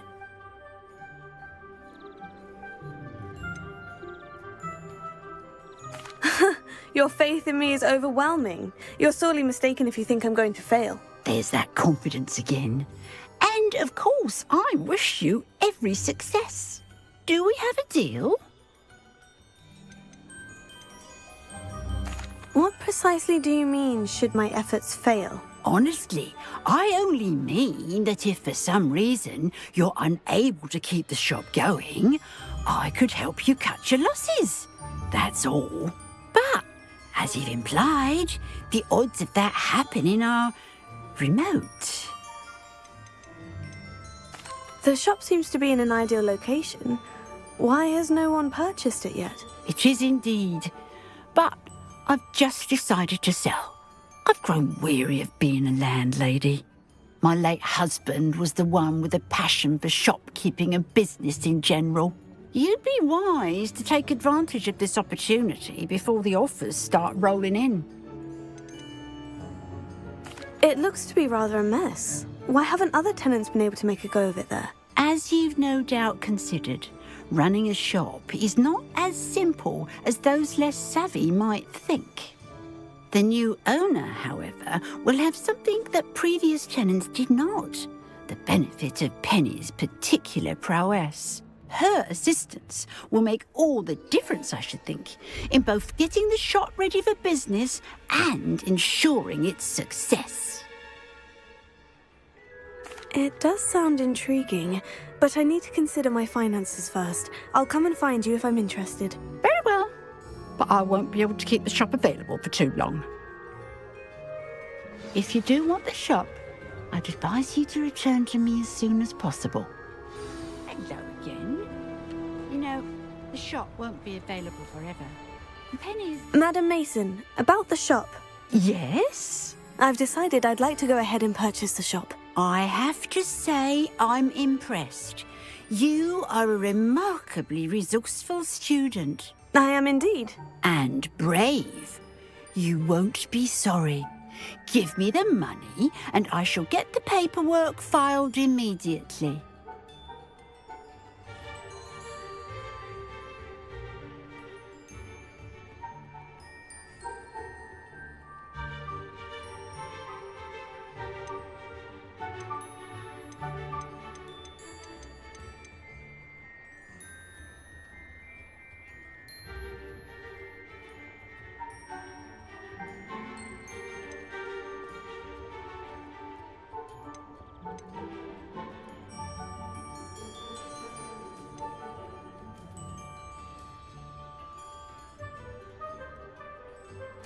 Wonderful! Shall I head directly to the shop?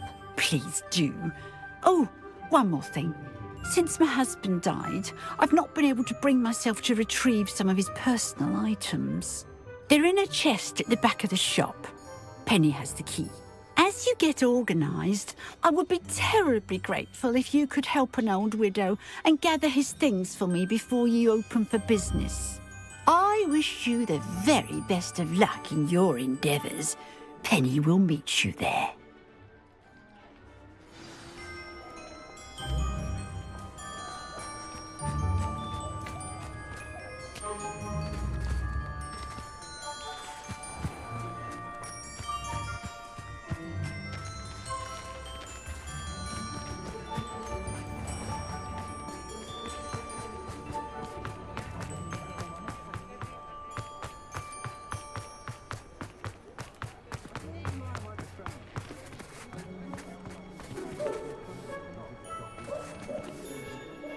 Well, I've done it, Penny. The shop is mine. Oh, Penny is so pleased. Penny was hoping you would be the one to purchase it. I'm glad you're here to help me. Goodness, what a kind thing to say. Penny will do all that she can to make this a success. There is much to do. The last tenant left in a bit of a rush, so we'll need to clean up and do some repairs. Well then, let's get to it. Penny is ready. Between the two of us, we should have this place up and running in no time.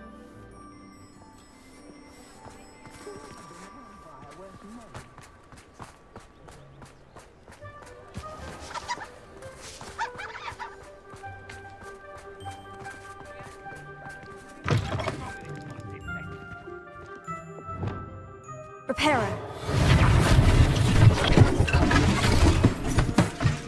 Oh, Penny can already see the potential. This will surely be the most successful shop in Hogsmeade. Mistress Mason wanted Penny to be sure and give you this key. It opens a chest in the back room of this shop. Oh, yes. She mentioned it to me. It contains some of her late husband's belongings. Penny wonders if you should open the chest. Are you holding your breath again? Penny must get back to work now.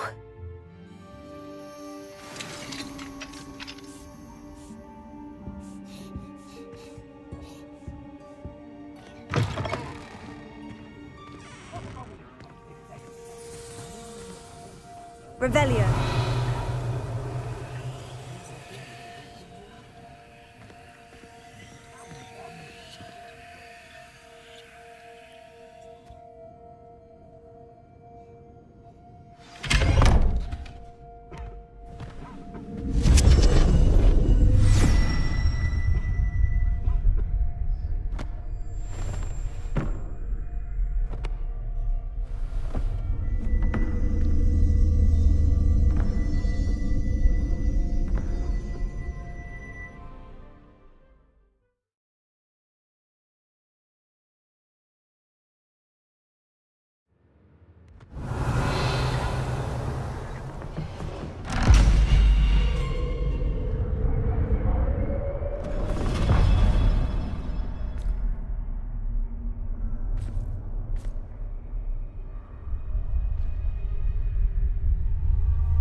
Revelio.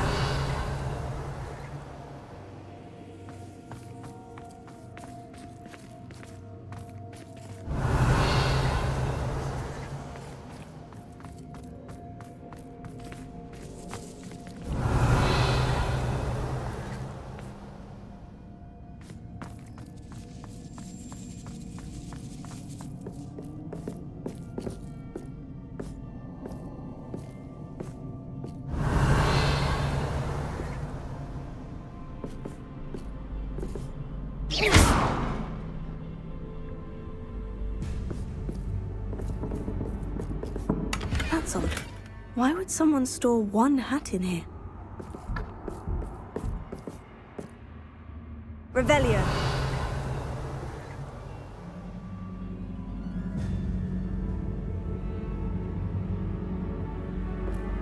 Well, that's not very hospitable. Oh, goody! Someone to play with. You seem to have your wits about you. What fun this will be! For me, at least.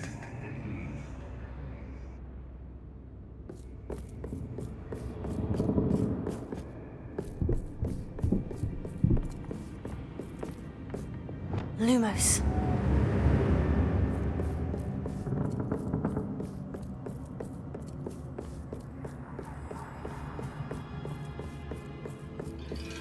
That's new.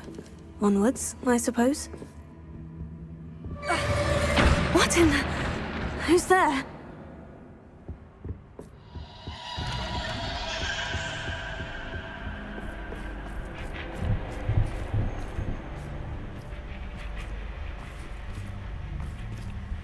Revelio. Lumos.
Revelio.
Revelio.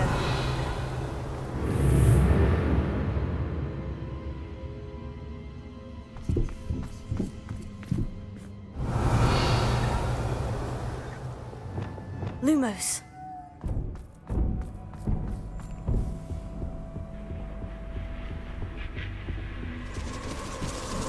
Bats. Lovely.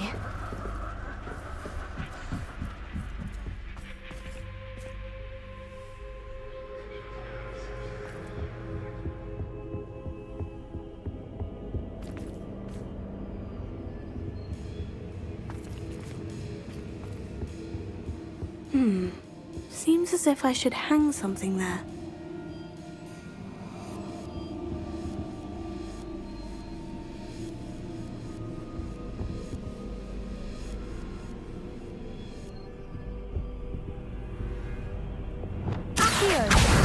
These lanterns must belong somewhere.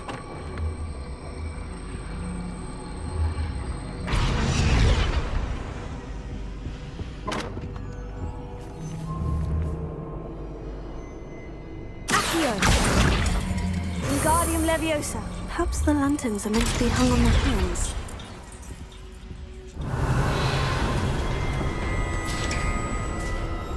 How enlightening! You might survive a bit longer than the others.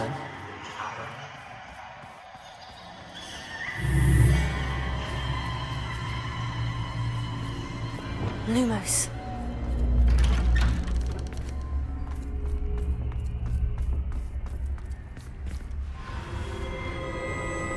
Oh, you've come so far so quickly. Well done. You might be just the playmate I've been looking for. I do hope you enjoy my playground. I encourage you to tell everyone about it.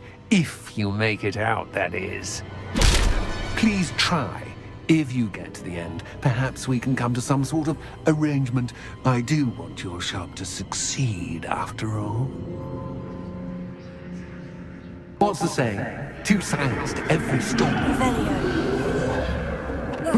Unfortunately for you, both sides here are to my story. And you'll have to complete both to get to the end.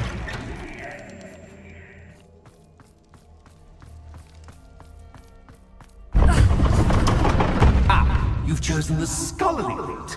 You'll need more than you've learned from books to best me.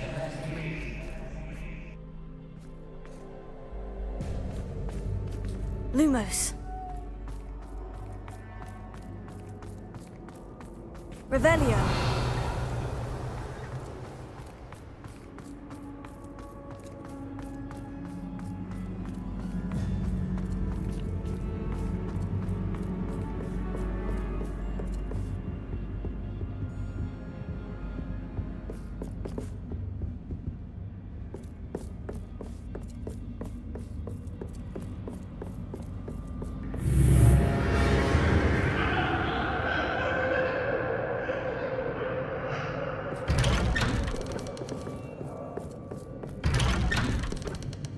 Lumos.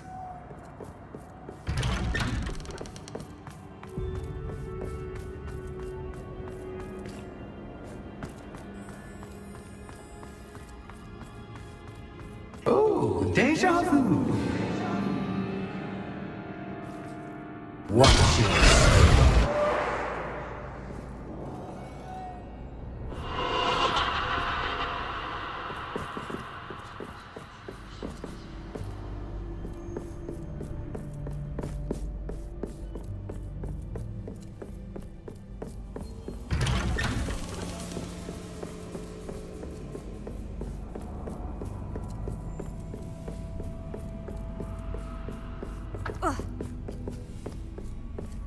Lumos.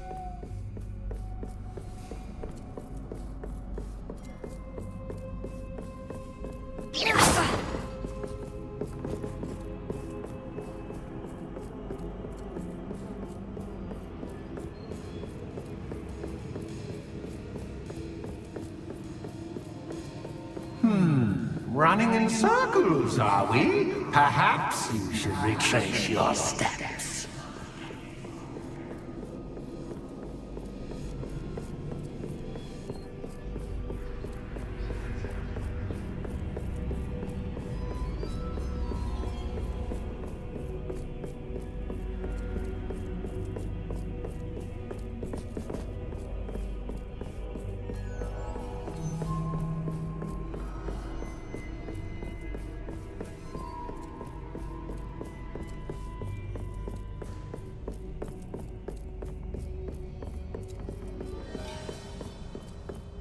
Lumos. What was that?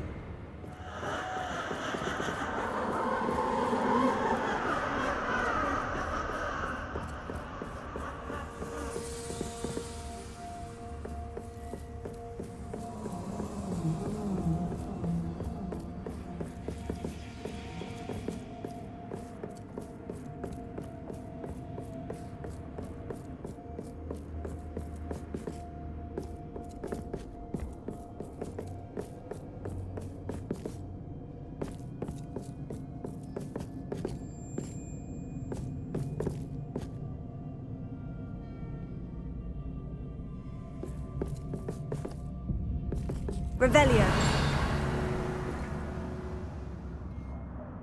Lumos.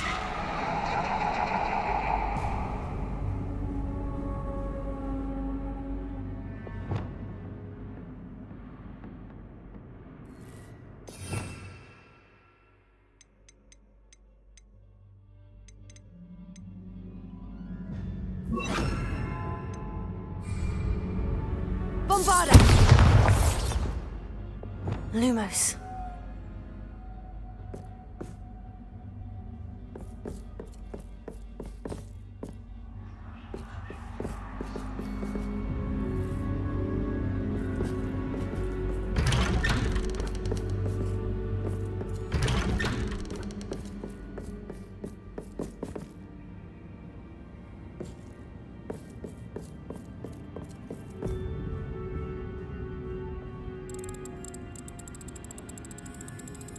Oh, how nice of him to pop in. Lumos.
Home, sweet home.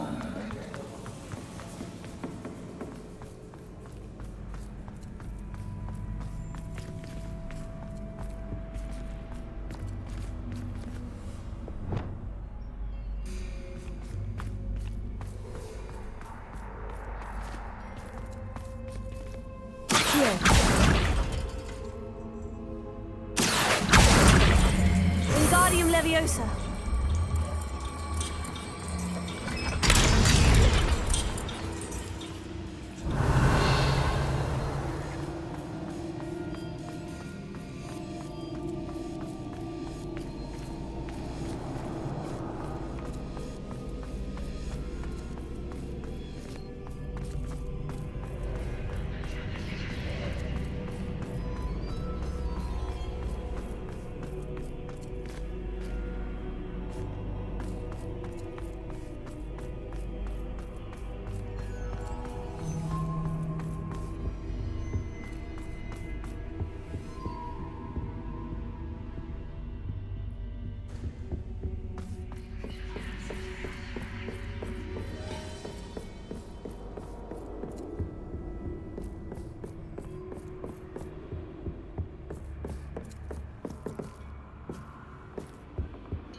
Lumos.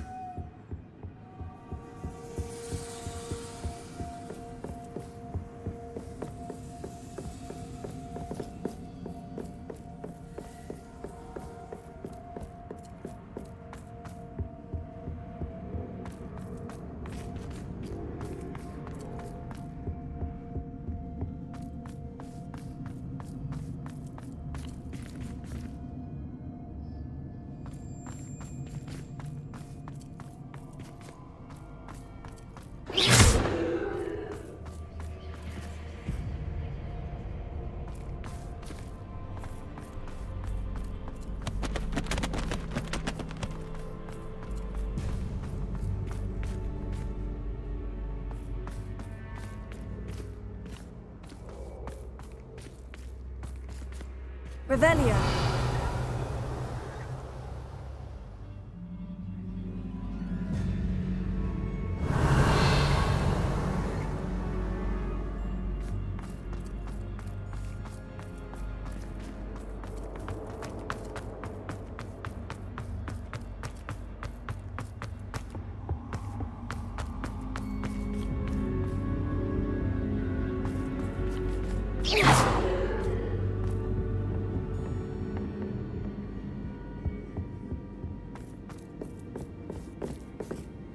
Lumos.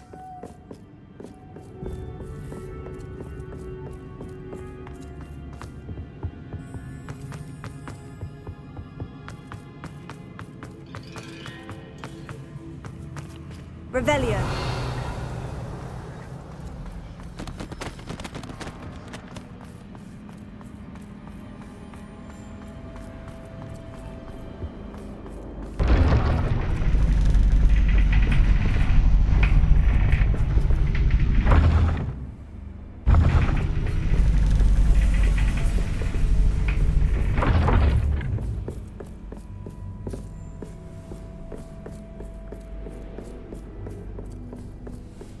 It's always good to have a different perspective on things.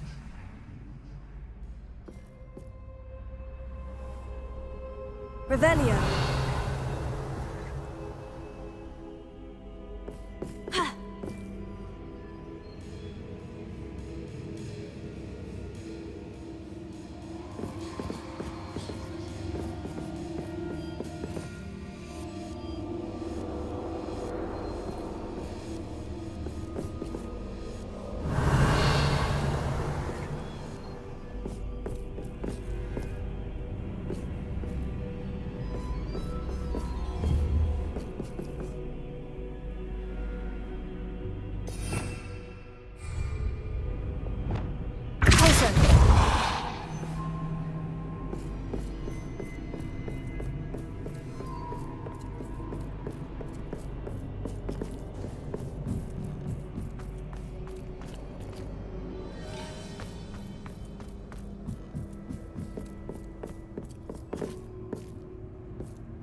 Accio! Wingardium Leviosa!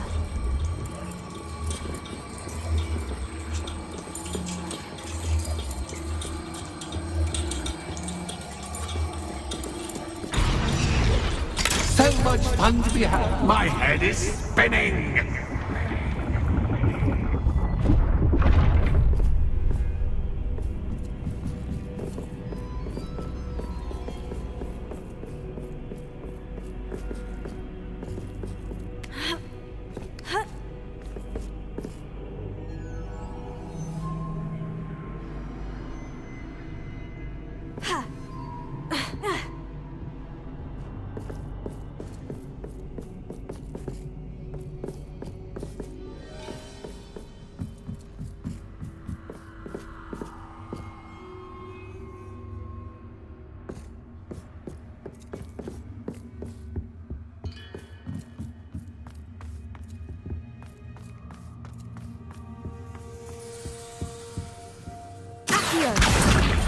Wingardium Leviosa!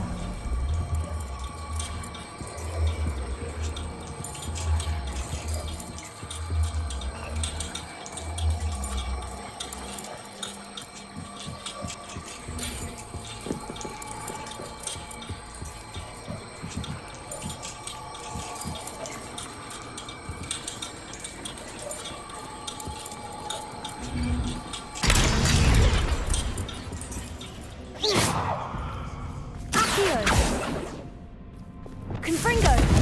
Depulso! Revelio! Accio! Wingardium Leviosa!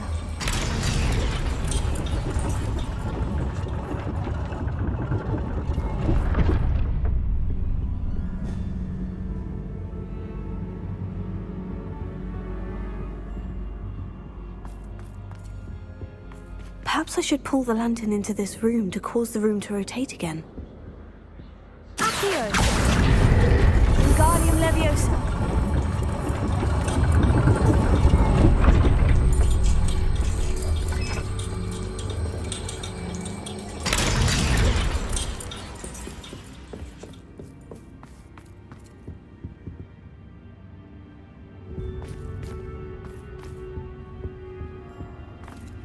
All books and no play make one quite dull indeed.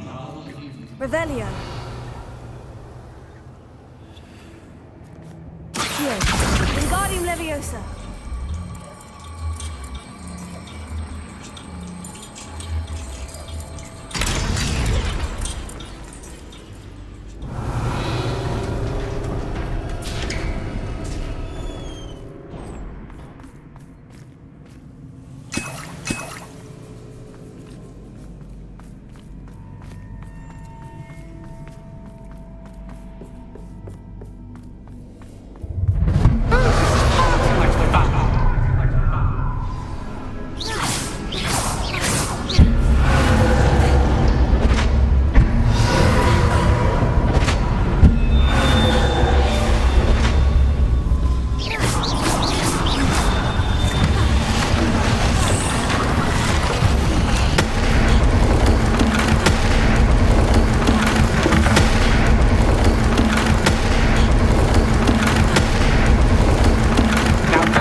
Well done. I'll give you a moment to collect yourself, if you can. Ta-ta for now.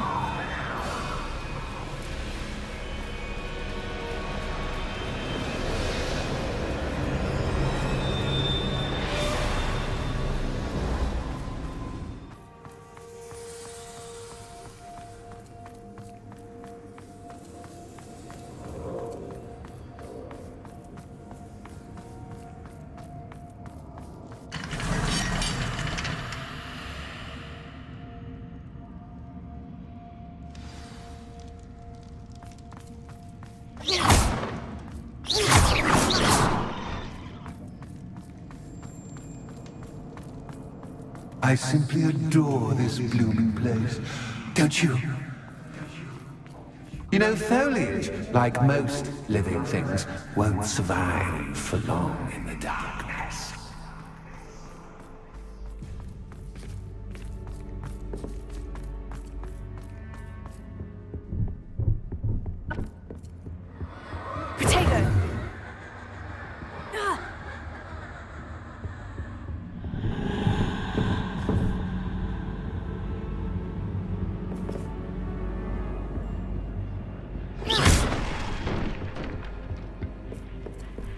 Oh, I'm afraid of the dark. Does it worry you that I can see you, but you can't see me? Wingardium Leviosa. It should.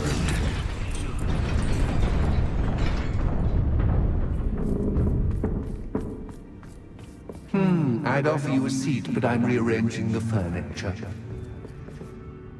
Plus, don't want you getting too comfortable since it's store, do I?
Wingardium Leviosa.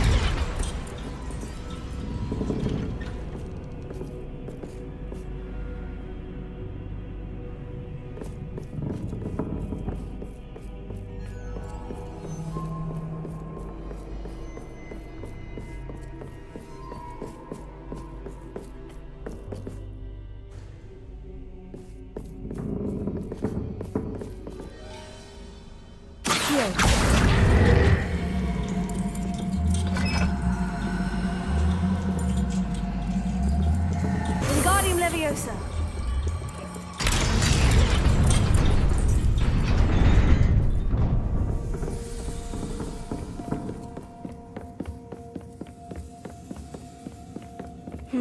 Only 2 lanterns, but 3 spots.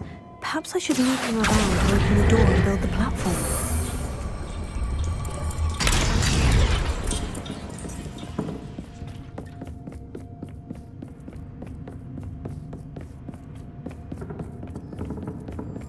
Brilliant! Ah, a worthy playmate. Well done, me. Stupefy!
Leviosa.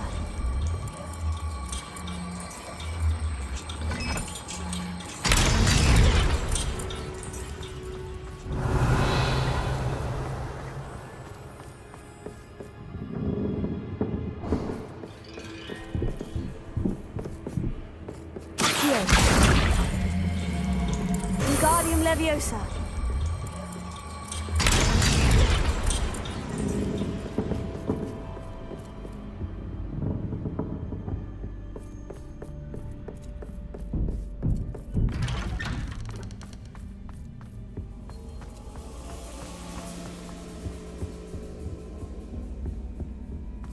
What's this? A game within a game? Ooh, knight to H3. Nighty-night! I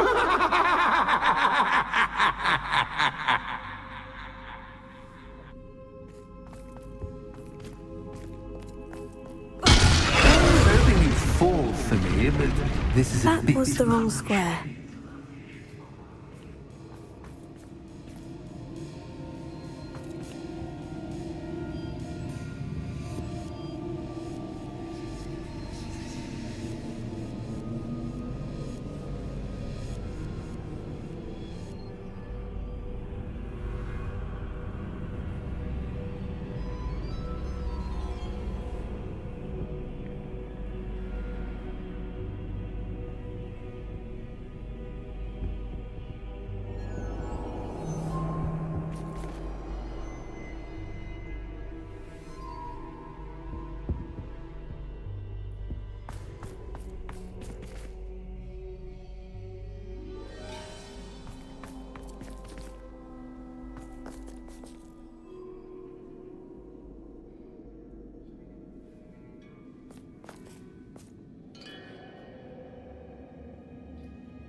I wonder if the chess pieces on the board indicate where I can't go.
That wasn't too difficult.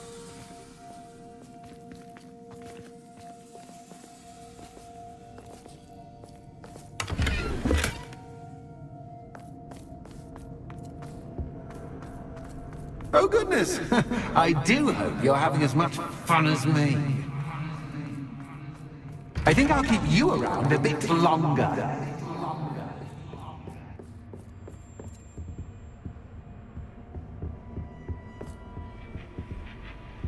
Accio! Wingardium Leviosa!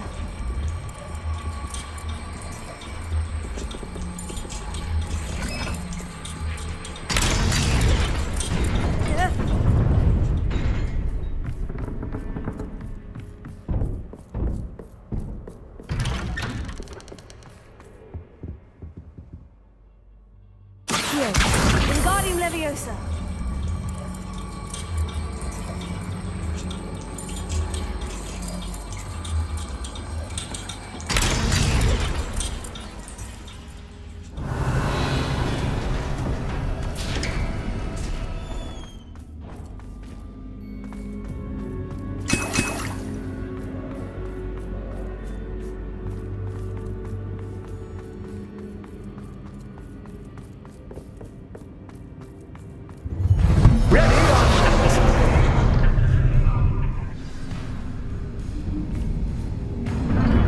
Time to raise the stakes, so to speak. Where shall I put this?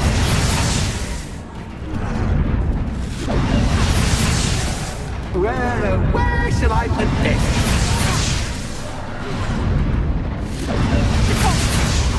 Where shall I put this?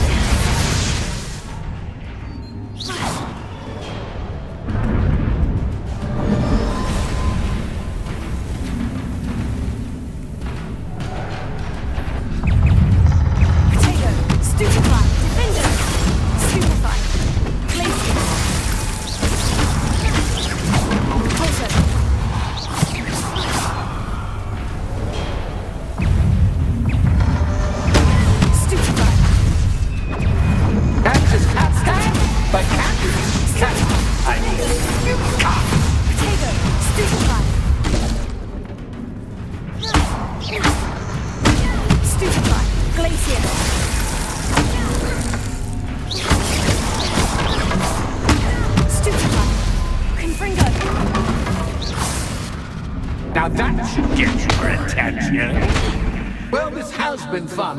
Much to do, much to do. See you in a bit.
This seemingly never-ending dungeon relatively unscathed.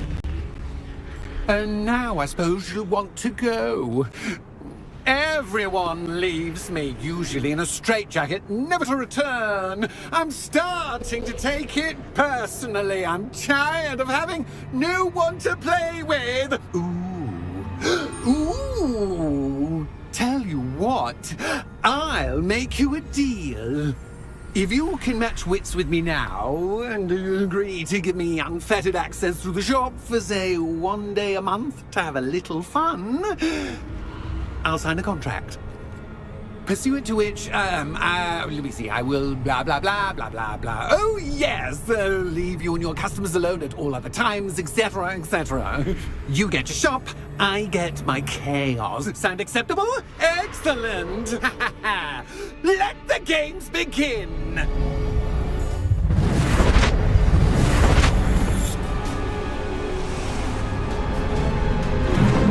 just can't get. But catch me, I will. You can't.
Seeing things from my point of view.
Finally, someone deserving of the playground I so meticulously crafted. Such a treat to have fun again in my little dungeon.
I wouldn't call it fun, really. Wouldn't you? To each their own, I suppose. So, about that contract. I am a poltergeist of my word. Just to be clear, what does this agreement entail, specifically? Pay attention. You guarantee that I can have my fun at least one day each month without fuss. I let you work the rest of the time, mostly in peace.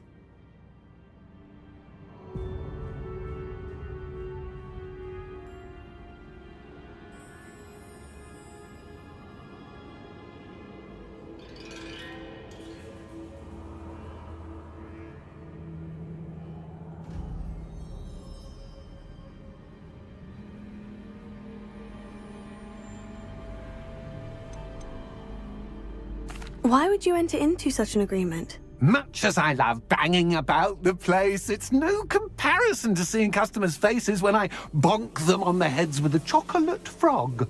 One doesn't really understand the value of an audience until one is without it. Very well. I shall agree to your contract, with one small addendum. Hooray! No more of this unsatisfying banging about all day in a pitiful void. Wait, did you say one small addendum? I did. In order that I have a successful shop with lots of customers, would you agree to causing chaos only after 9 o'clock in the evening? Would you agree to at least 2 days a month instead of one? I would. Pleasure doing business with you. You've worn me out. Well done. I had a feeling about you. I have to admit, Cassandra did a wonderful job finding the perfect playmate. Revelio.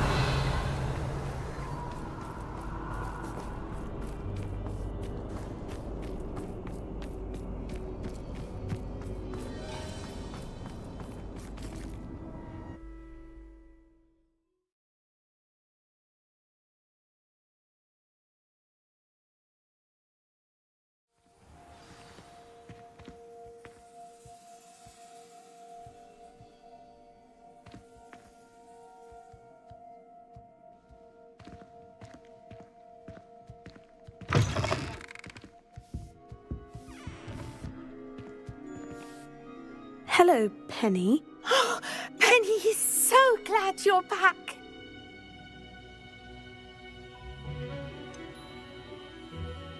You knew exactly where I was going when I entered that chest. Penny was beginning to think yet another shopkeeper was going to end up in St. Mungo's. Another shopkeeper? St. Mungo's? I think you should explain, Penny. Penny, please stop holding your breath.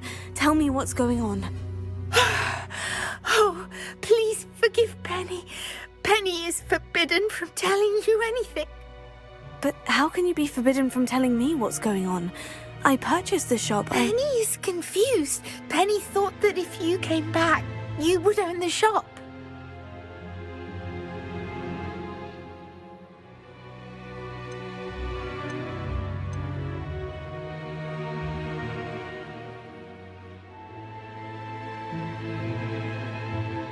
You should have told me the truth and punished yourself as necessary.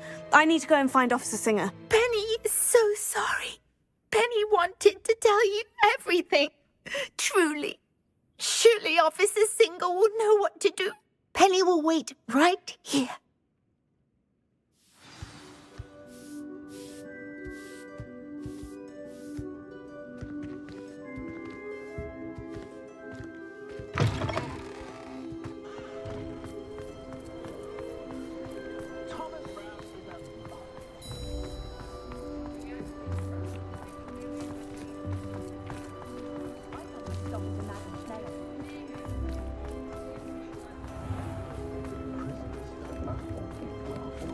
Revelio.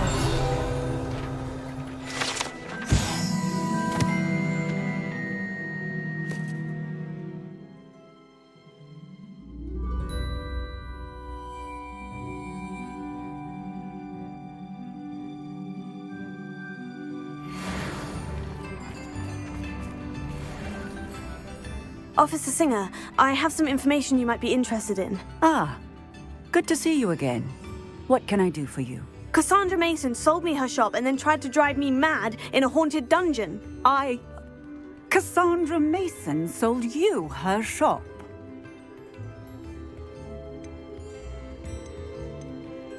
I am perfectly capable of owning a shop. But more importantly, did you not hear the bit about the dungeon? No, I heard that bit too.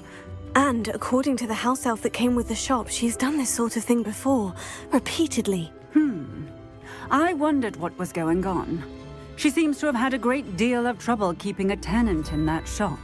In any event, these are serious accusations indeed.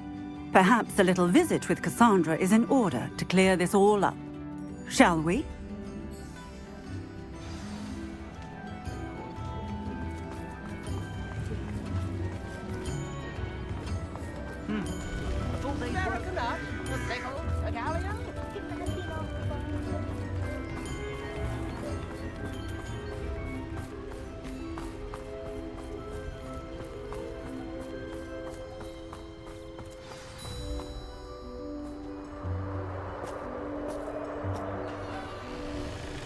Oh, hello, Ruth. I see you've met my new tenant. Cassandra, it's my understanding that you sold your shop and your elf to this student. Now, they've been telling me some very interesting stories about your business practices. Perhaps you should come with me.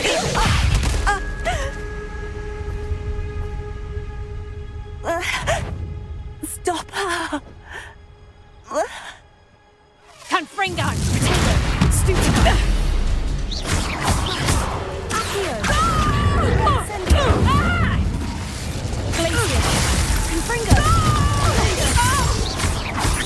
Life is about to run. Confringo! Stupid!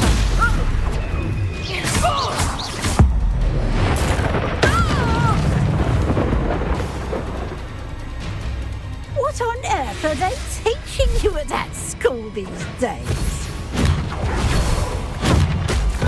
Tego! Stupefy!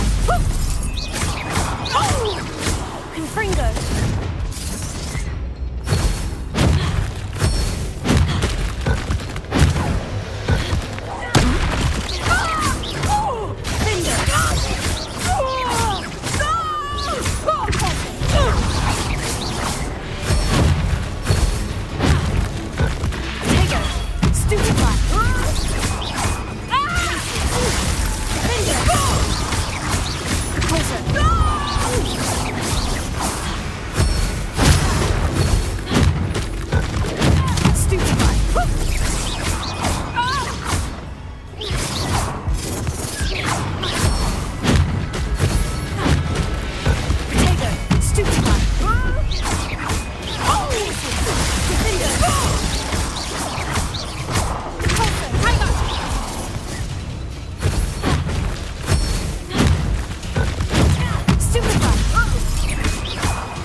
I should have known better than to do business with a wily student. Stupefy!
I'm disappointed in you, Cassandra. Incarcerate! You don't know what you're doing! don't I? I always wondered why you couldn't seem to keep a tenant in that shop of yours. I must admit, the notion of a haunted dungeon never crossed my mind. Thanks for this. You can head back to the shop. Checking that house elf of yours, she's probably terrified. Scrawny little traitorous elf! I should have known it was... Silencio.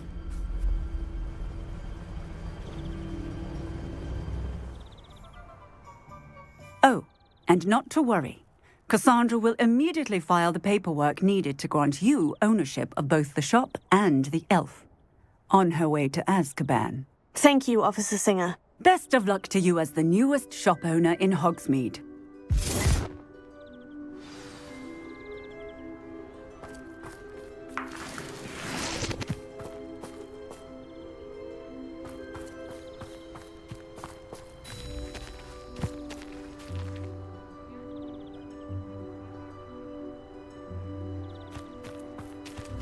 Revelio.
Revelio.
Revelio.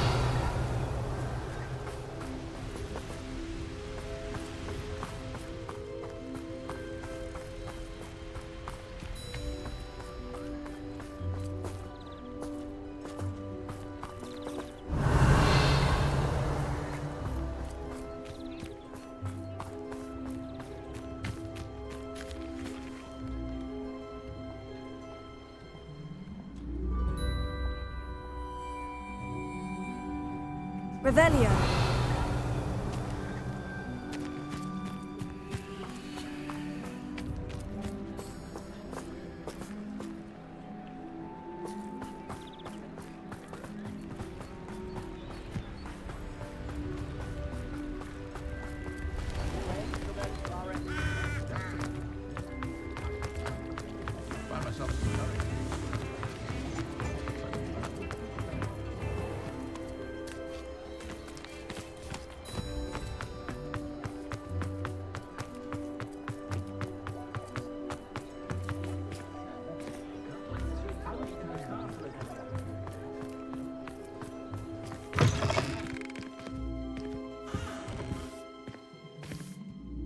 Penny, I have what I hope will be good news.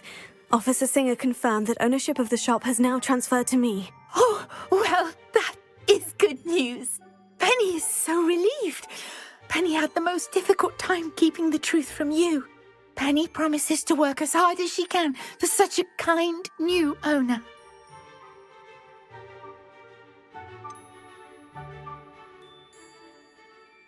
I look forward to working with you. All that's left is for you to choose a sign for your new shop, and Penny will take care of the rest.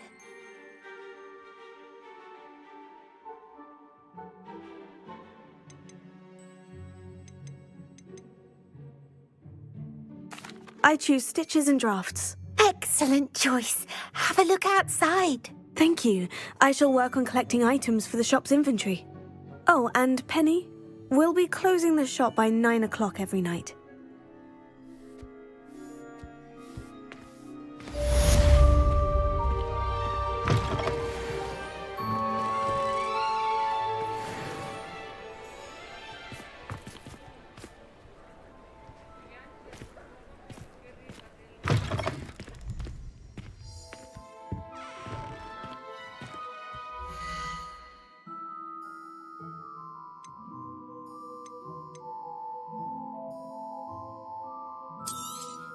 Oh, Penny will fetch a good price for what you'd like to sell.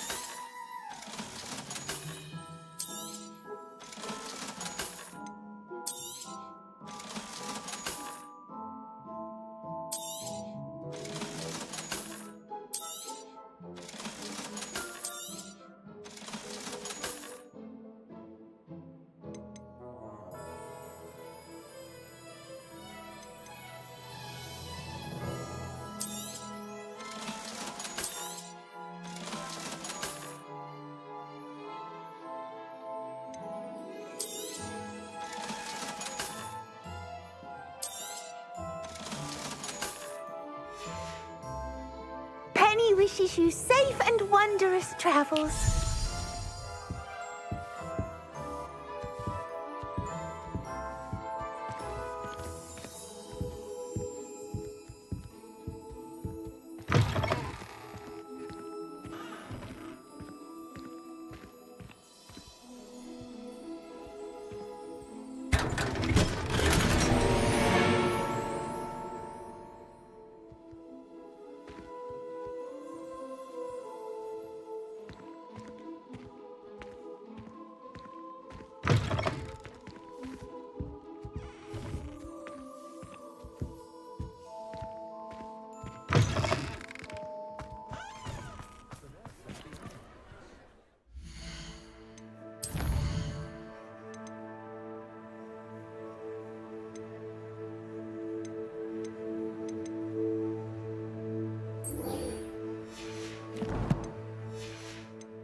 Seems he's been burgled. I shall pretend I never heard the rumours of your involvement. Over here. Oh, I do hope Mary and her neighbours aren't harmed. Excuse me, sir. Are you all right? Just barely. But I don't want to trouble a student with my woes. I am indeed a student, but I could very well be able to help you. I'm not so sure. Name's Crispin Dunn, by the way. I trade in the surrounding hamlets. Do the most business in Arranshire. A lovely little hamlet. Just stunning gardens. Just the other day, the Daily Prophet ran an article on its scenic hedgerows. Actually, before I go on, I should ask, are you afraid of spiders?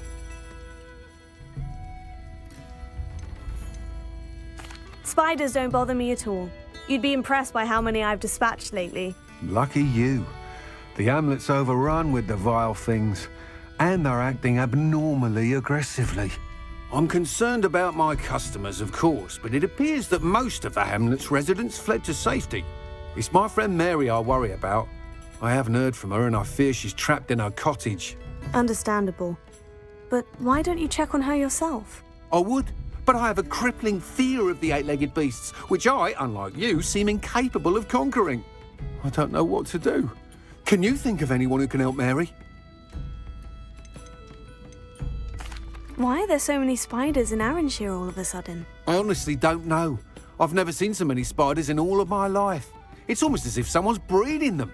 They've trapped the entire hamlet in webs. I was lucky to escape it all. Mary always has a way with these beasts. It's very concerning not to hear from her. Why is it you can't conquer your fear of spiders? When I was a small child, I was being tormented and chased by a group of local bullies and slid into the hollow of a tree to hide. Within moments, spiders were crawling over every inch of my body. Seemed I'd stumbled on a nest. I couldn't move, paralysed by fear of the spiders and an equally profound fear of the wizards I knew were just outside the tree. I was there for what seemed hours. I can feel their legs on me now just talking about it. Ugh. Why didn't you ask the ministry for help? I did. Reached out to anyone who would listen. Tried Minister Spout old Spavin himself. But evidently they have their hands full with who knows what else. It seems this little hamlet has to fend for itself. I'll try my very best, Mr. Dunn. Please do. If you can think of anyone that may be brave enough to help, I'd appreciate it. Thank you. They'll find Arranshire southeast of Hogsmeade, just below the train station.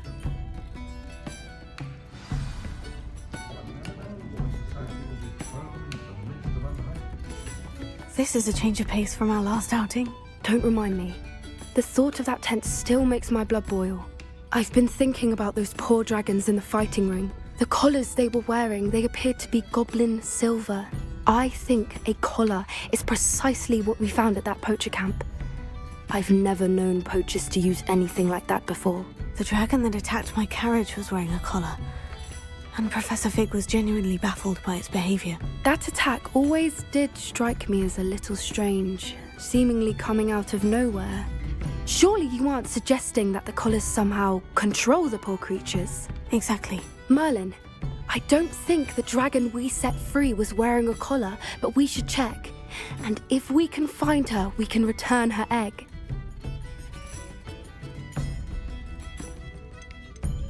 That's a good idea. We need to see this through. I'll start looking into it right away. There was something else that I wanted to discuss with you. I didn't want to press it before. It seems I may have caused you more trouble with Victor Rookwood. Why is he after you?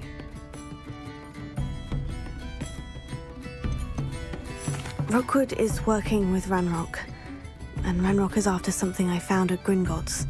Fig had a port key that led us there after the dragon attack.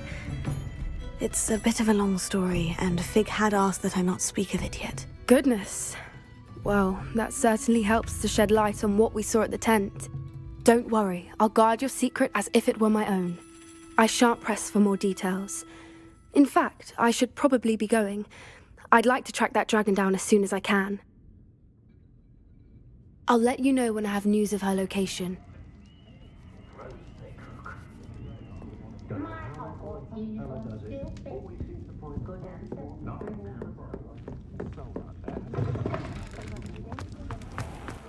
Stop me from blindly buying measles fur.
Pardon me? Might I ask a favour of you? Hello, is there something I can help you with? How do you do? I'm Satirist at Hogwarts, and I have an exciting business proposition for you. Now, it may surprise you to learn that someone of my obvious esteemed lineage would be in business. But I only want to help the less fortunate.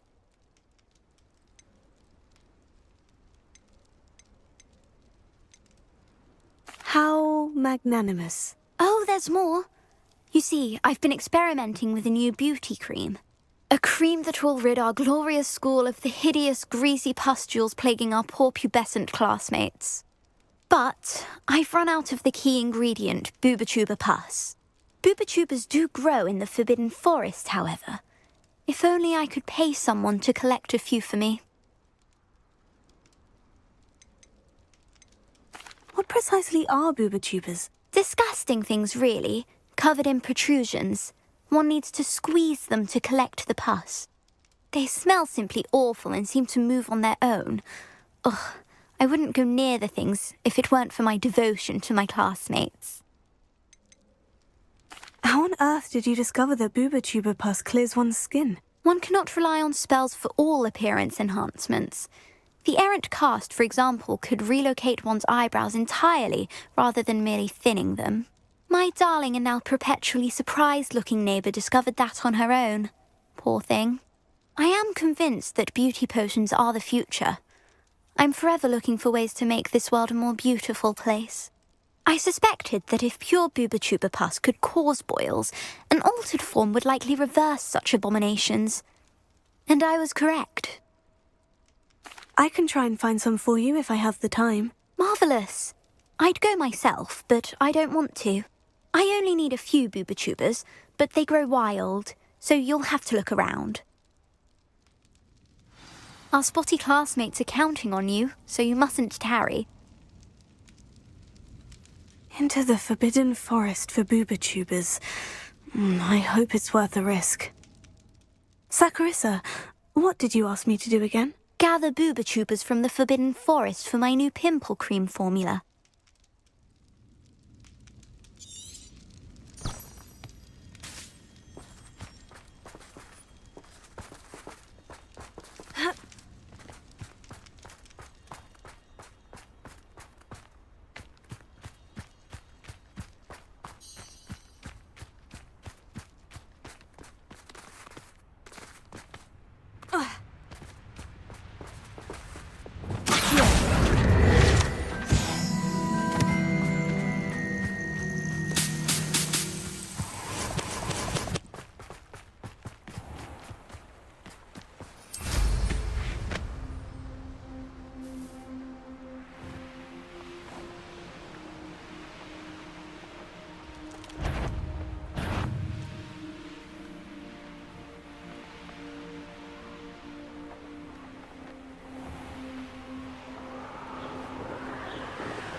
This is where Saccharissa said to go.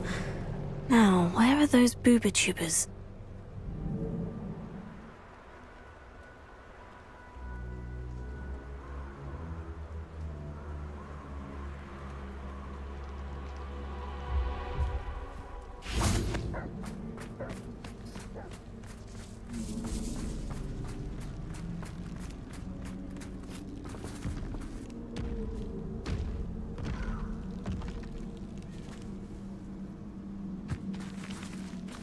Just my luck. A troll.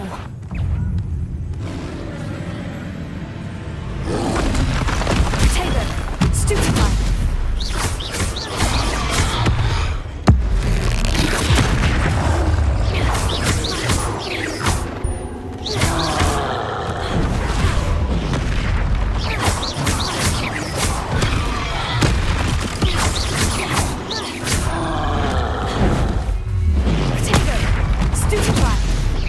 Expelliarmus!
awful. Only 4 more, thank goodness. Revelio. I have some promising news about the location of our Hebridean dragon friend and where to return her you-know-what. Meet me in the town circle in Hogsmeade.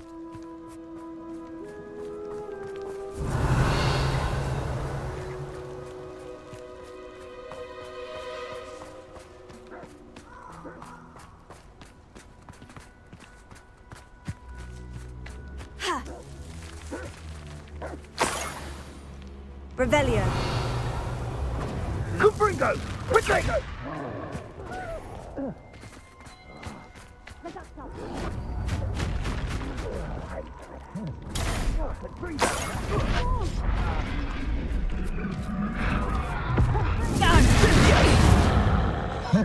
Had you ought to give it. What have you done? Reducto! Confringo!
Revelio.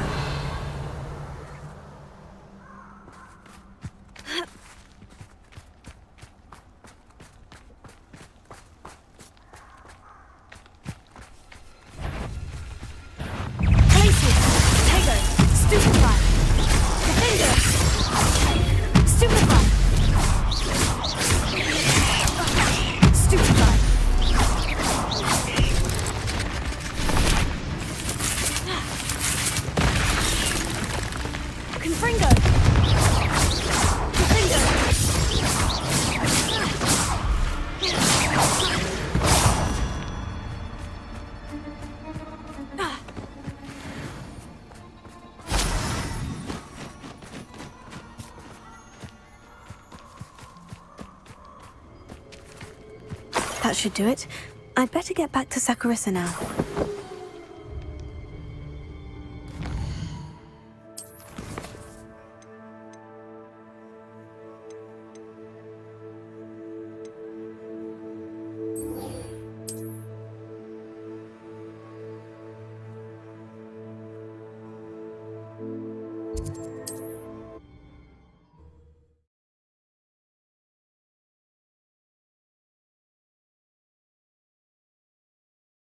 This must be Arranshire. I'd best keep an eye out for spiders. Incendio.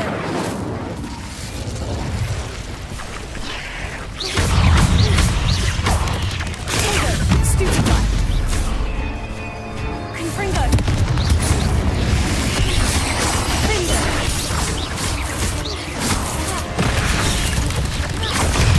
Stupefy. Glacius. Confringo. Stupefy. Even more aggressive than I'd expected. Glacius. Confringo.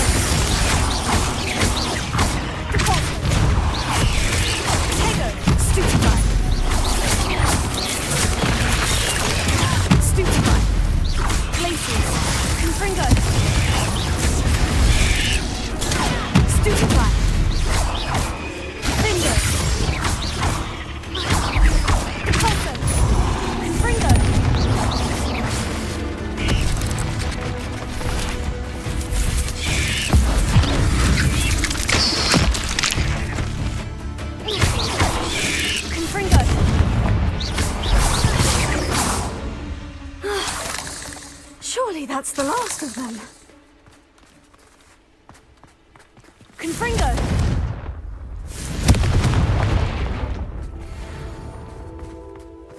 Revelio.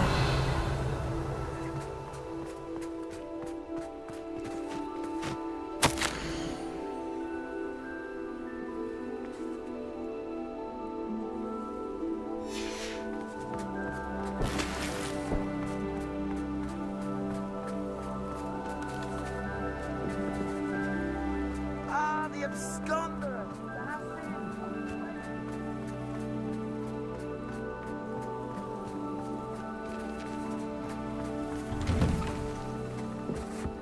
Oh no, this must be Mary. Poor woman.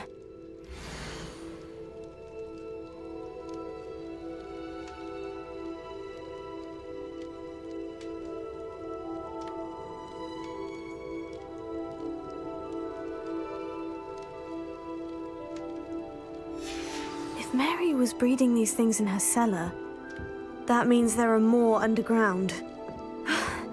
I'll need to destroy every last spider in that cellar if this is to end.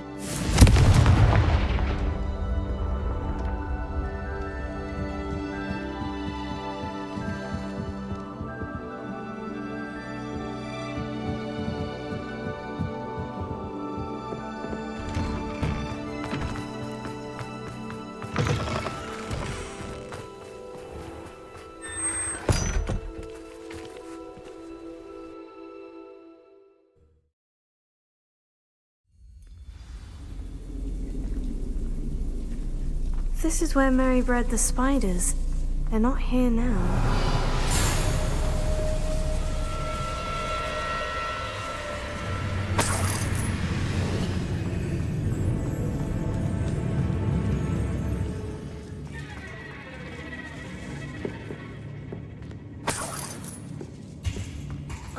Well, this isn't a good sign. These spiders have gone somewhere.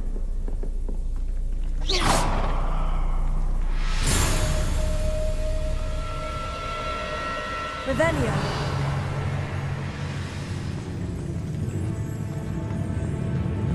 A ladder.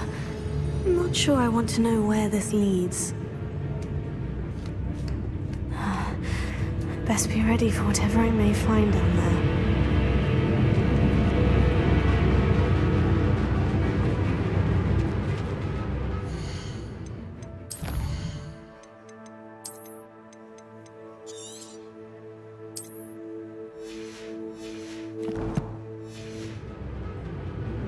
Exacts. I need to find and destroy all of these before the situation gets even worse. Confringo! That's one exact destroyed. I should get the rest.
Eight legs is simply too many.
Confringo!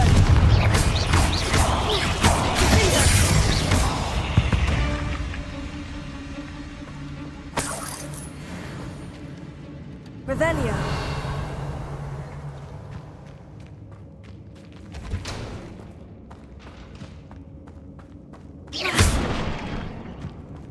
I hate to think that they see me, but I don't see them.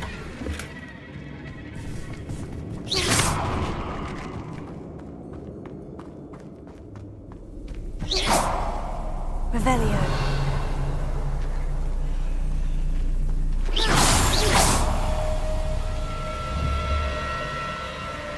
Confringo!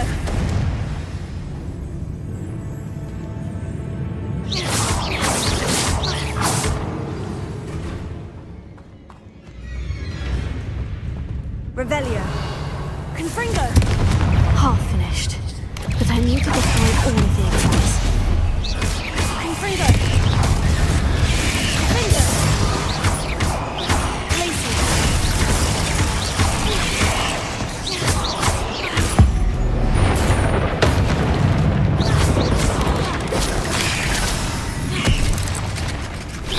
Confringo!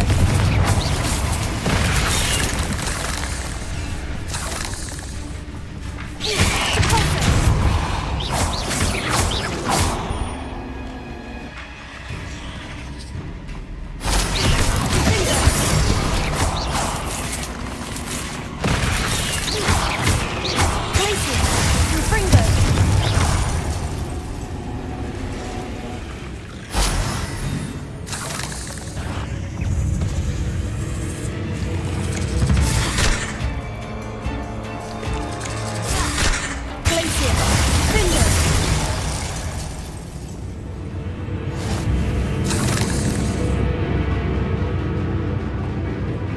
Confringo!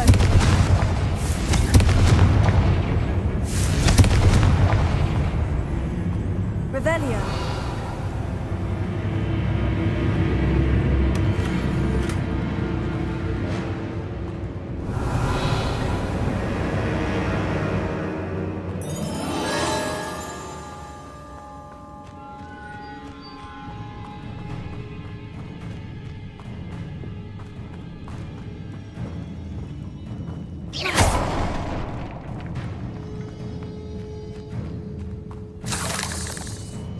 Revelio.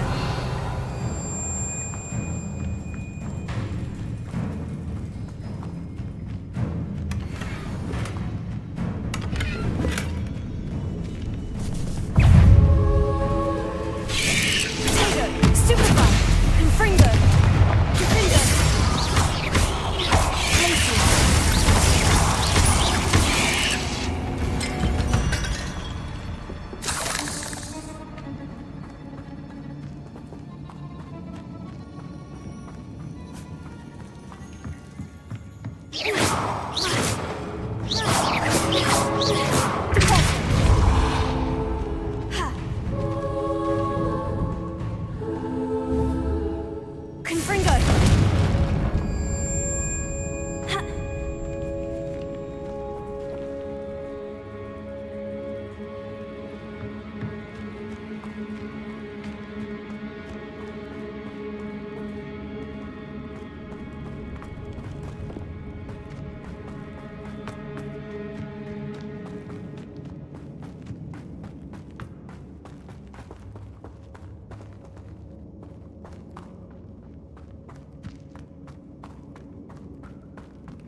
That's the last of the spider sacks.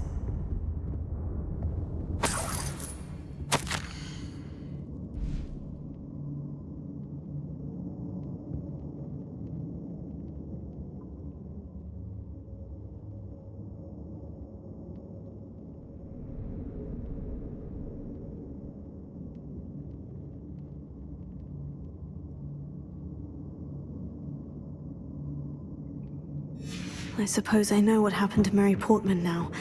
She was breeding the spiders.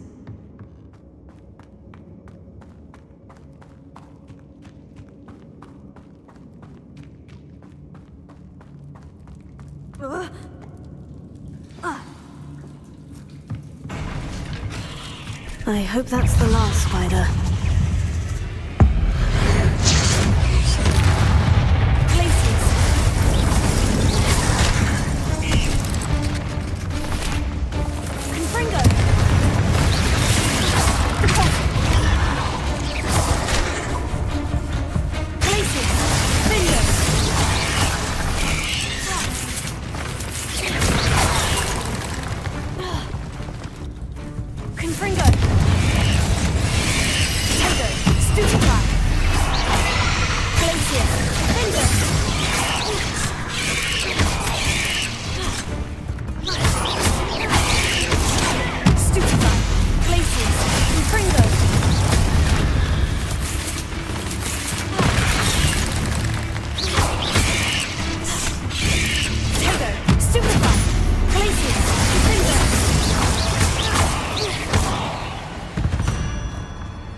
No, wait, that's the last one. And she's angry.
Revelio.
If it thinks it's got half a chance, a werewolf would be on you like both Mr. Doxiers. I could use them both.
Saccharissa, I found the booba tubers you needed. Splendid.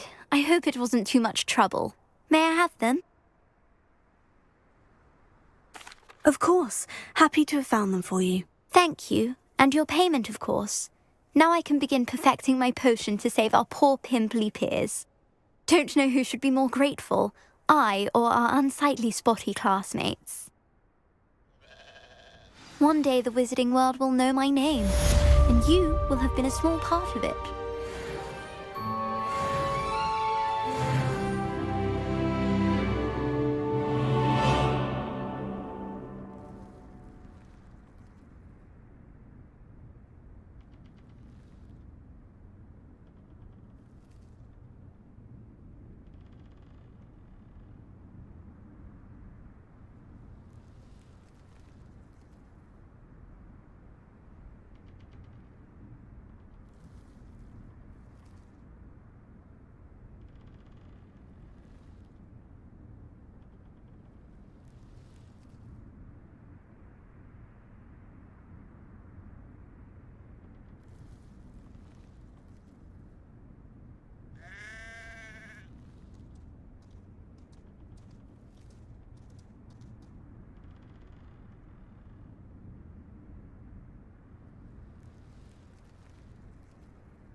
And wizards socializing together makes a nice change. So rare to see goblins and wizards. Mr. Dunn, I have some news. Thank Merlin. About my sweet friend Mary.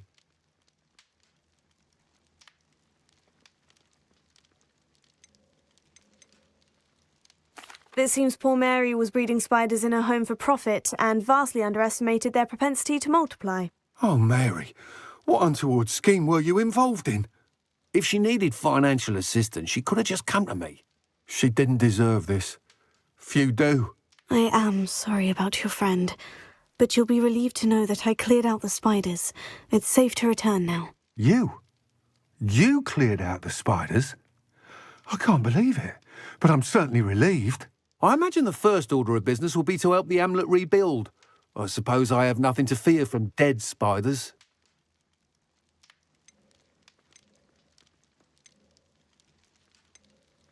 That's the spirit. I wish you the best of luck. Thank you again for all you've done. I shall keep you apprised of the hamlet's rebuilding. Glad I could be of help, and I look forward to visiting your shop the next time I'm in Arranshire. To dearly departed Mary.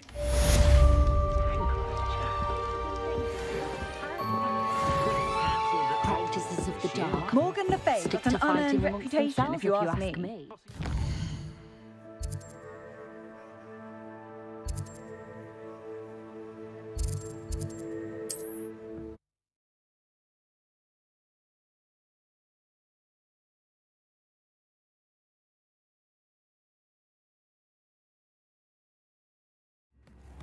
Gaunt was the sort who'd flay her own mother. First they're teaching students jinxes. Next thing you know, it's unforgivable curses. Dingy.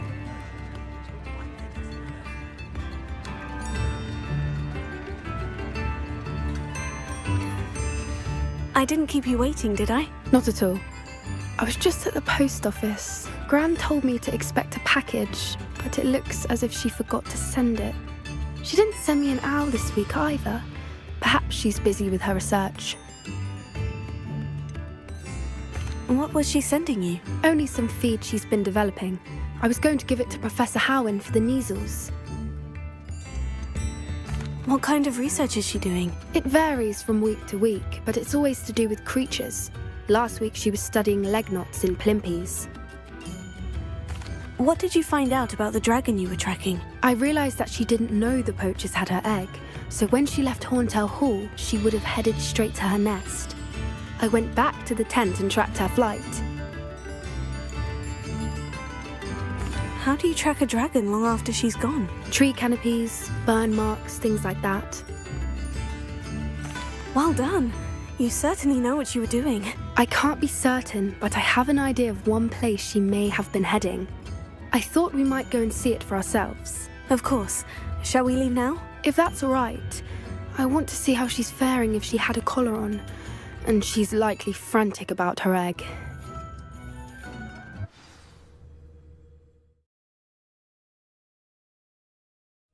Here we are.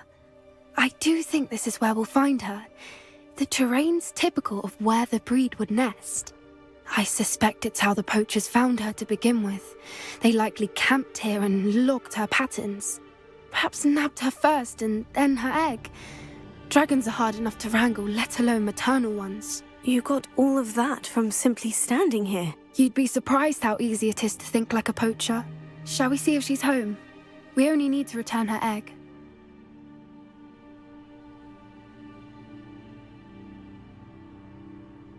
That sounds straightforward enough. We should be in and out. Then we can be finished with the poachers once and for all. I don't suppose you've thought about keeping it, have you? No, it belongs to her. Keeping it will make me just as bad as the poachers. If you're right about finding her here, how do we go about returning the egg? Her nest will likely be in the heart of her den, which she will be keeping guard over. It might also be more charred than anywhere else, I imagine. Well then, let's find our dragon and return her egg. Wonderful. If she sees us flying about, she might take it as a sign of aggression or food. We should stay on foot. Oh, and one more thing. Let's not agitate her. Goodness knows she's been through enough already. I'm ready when you are. There she is, above us. She did make it home safely. Oh, good. It looks as if she wasn't collared like the other dragons.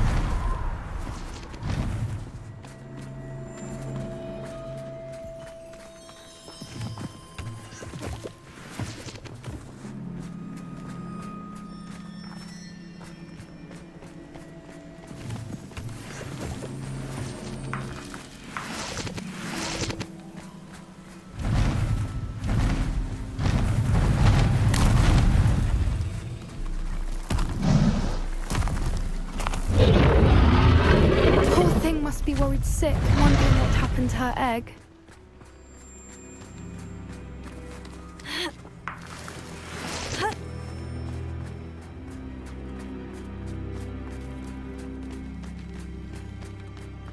For what it's worth, she doesn't seem to have spotted us yet.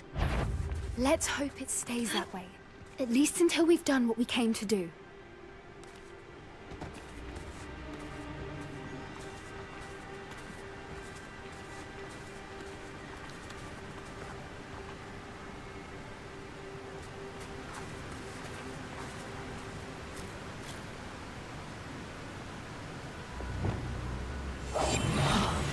Wouldn't give to be a Demiguise right now.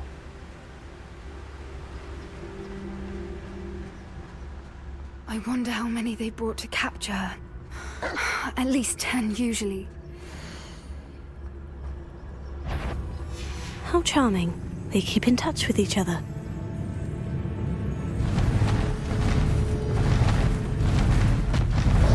There she is again. She's breathtaking. From a distance.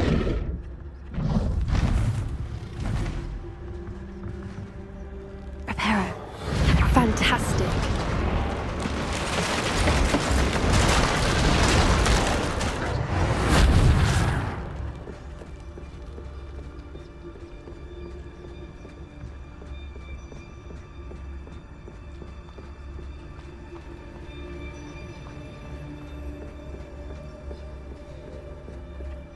I wonder how good her eyesight is.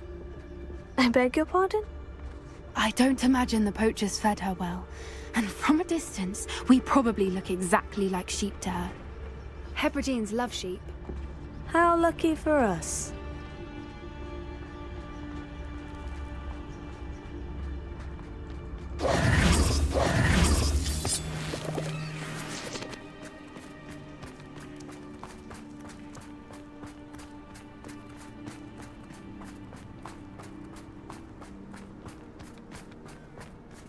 Watch your step.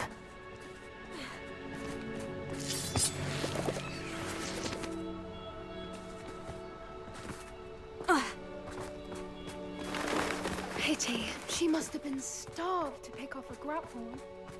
Or just raring for a fight.